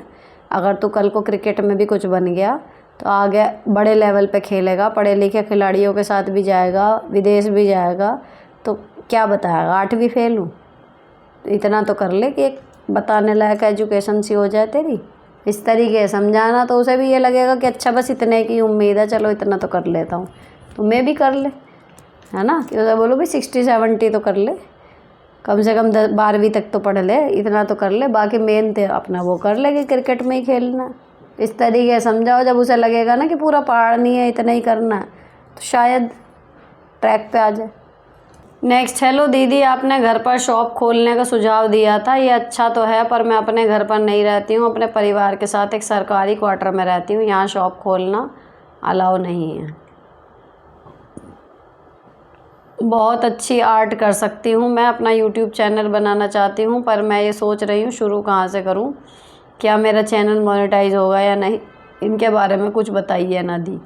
ये कोई रॉकेट साइंस नहीं है, यूट्यूब का चैनल मोनेटाइज कैसे होता है कैसे नहीं, टाइप करके देखो 50 वीडियो आ जाएंगी, ठीक है। और बाकी अभी इस वाले एपिसोड में बात हो चुकी है कि कंटेंट यूनिक होगा तो चलता है, ठीक है। और दूसरी चीज़, अगर दुकान नहीं खोल सकते तो फिर वही है कि आर्ट्स शुरू कर लो, इसको आप ऑनलाइन इंस्टाग्राम पे भी बेच सकते हो। इंस्टाग्राम पे शॉप नाउ का बटन ऐड हो जाता है, अगर आपका कुछ ऐसा आर्ट वर्क है तो आप उसको पेज बना के इंस्टाग्राम पे प्रमोट कर सकते हो, उनकी रील्स बना के डाल सकते हो, ऑर्डर नाउ का एक्शन बटन उसमें ऐड कर सकते हो, तो आपको अगर कहीं से ऑर्डर आता है आप भेज दो कुरियर करके। तो काम करने का तो शुरुआत तो कहीं ना कहीं से देखो करनी पड़ती है, लेकिन उस चीज़ में मैं आपको 2 या 3 मिनट में आपको एकदम बता दूँ ये कर लो और आपने ये कर लिया और हो गया, ऐसे नहीं होता। कोई भी काम शुरू करोगे अच्छी तरह उसको गूगल पे, यूट्यूब पे या उस फील्ड से जुड़ा हुआ कोई लाइव आपको बंदा है आपके आसपास, उससे ढंग से बैठ के 2 दिन 3 दिन कुछ तो दो उस काम को सीखने में कि कैसे करना है। काम को काम की तरीके से तो करोगे, कोई भी काम सीखने जाते हो 6-6 महीने की ट्रेनिंग होती है ना, तो ये यूट्यूब या ऑनलाइन सेलिंग का भी अगर काम कर रहे हो तो आप ये कैसे एक्सपेक्ट कर सकते हो कि लिया फ़ोन और काम चल जाएगा। उसकी बारीकियाँ सीखो, सही तरीका सीखो करने का, उस पर सर्च करो गूगल पे, यूट्यूब पे, है ना, तब तरीके से काम को काम के तरीके शुरू करो, क्यों नहीं चलेगा। कोई भी काम हो, मैं तो मेरा हमेशा मानना है काम की कमी नहीं है, करने वालों की कमी है। अब जब मैं ये शूट कर रही हूँ अभी 5 मिनट 22 मिनट 2 मतलब सेम ही आईडी से अभी अभी आया है कि दीदी मेरा हस्बैंड 23 साल ओल्ड है, हमारी शादी को 2 साल हो चुके, अभी तक कोई फिज़िकल रिलेशन नहीं, और जब बोलो तो शर्मा जाता है, टॉपिक चेंज कर देता। भैया 2 साल गड़बड़ है कुछ, निकलो इस चीज़ को डिस्कस करो, बाहर निकालो इस बात को, और ये कि भैया ऐसे थोड़ी काम चलेगा, गड़बड़ है, ठीक है। तो ये थे इस एपिसोड के 137 और अभी से मिला के हो गए 138 कमेंट्स के जवाब, ठीक है। अब इनमें कमेंट्स के है, कुछ को मैंने पढ़ लिया, कुछ को बता दिया, बाकी दे दिए सबके, छोड़ा कोई नहीं है, एक आध छोड़ा होगा शायद लंबे की वजह से।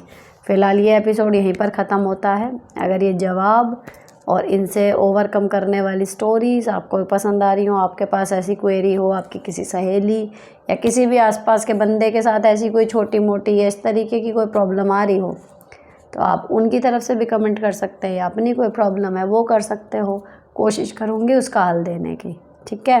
तो अब मिलती हूँ आपसे नेक्स्ट एपिसोड में। ये वाला था हमारा एपिसोड 84, 85 के जवाबों के साथ आपको मिलूँगी। तो मिलते हैं जल्दी ही, परसों। तब तक के लिए bye bye, stay beautiful always.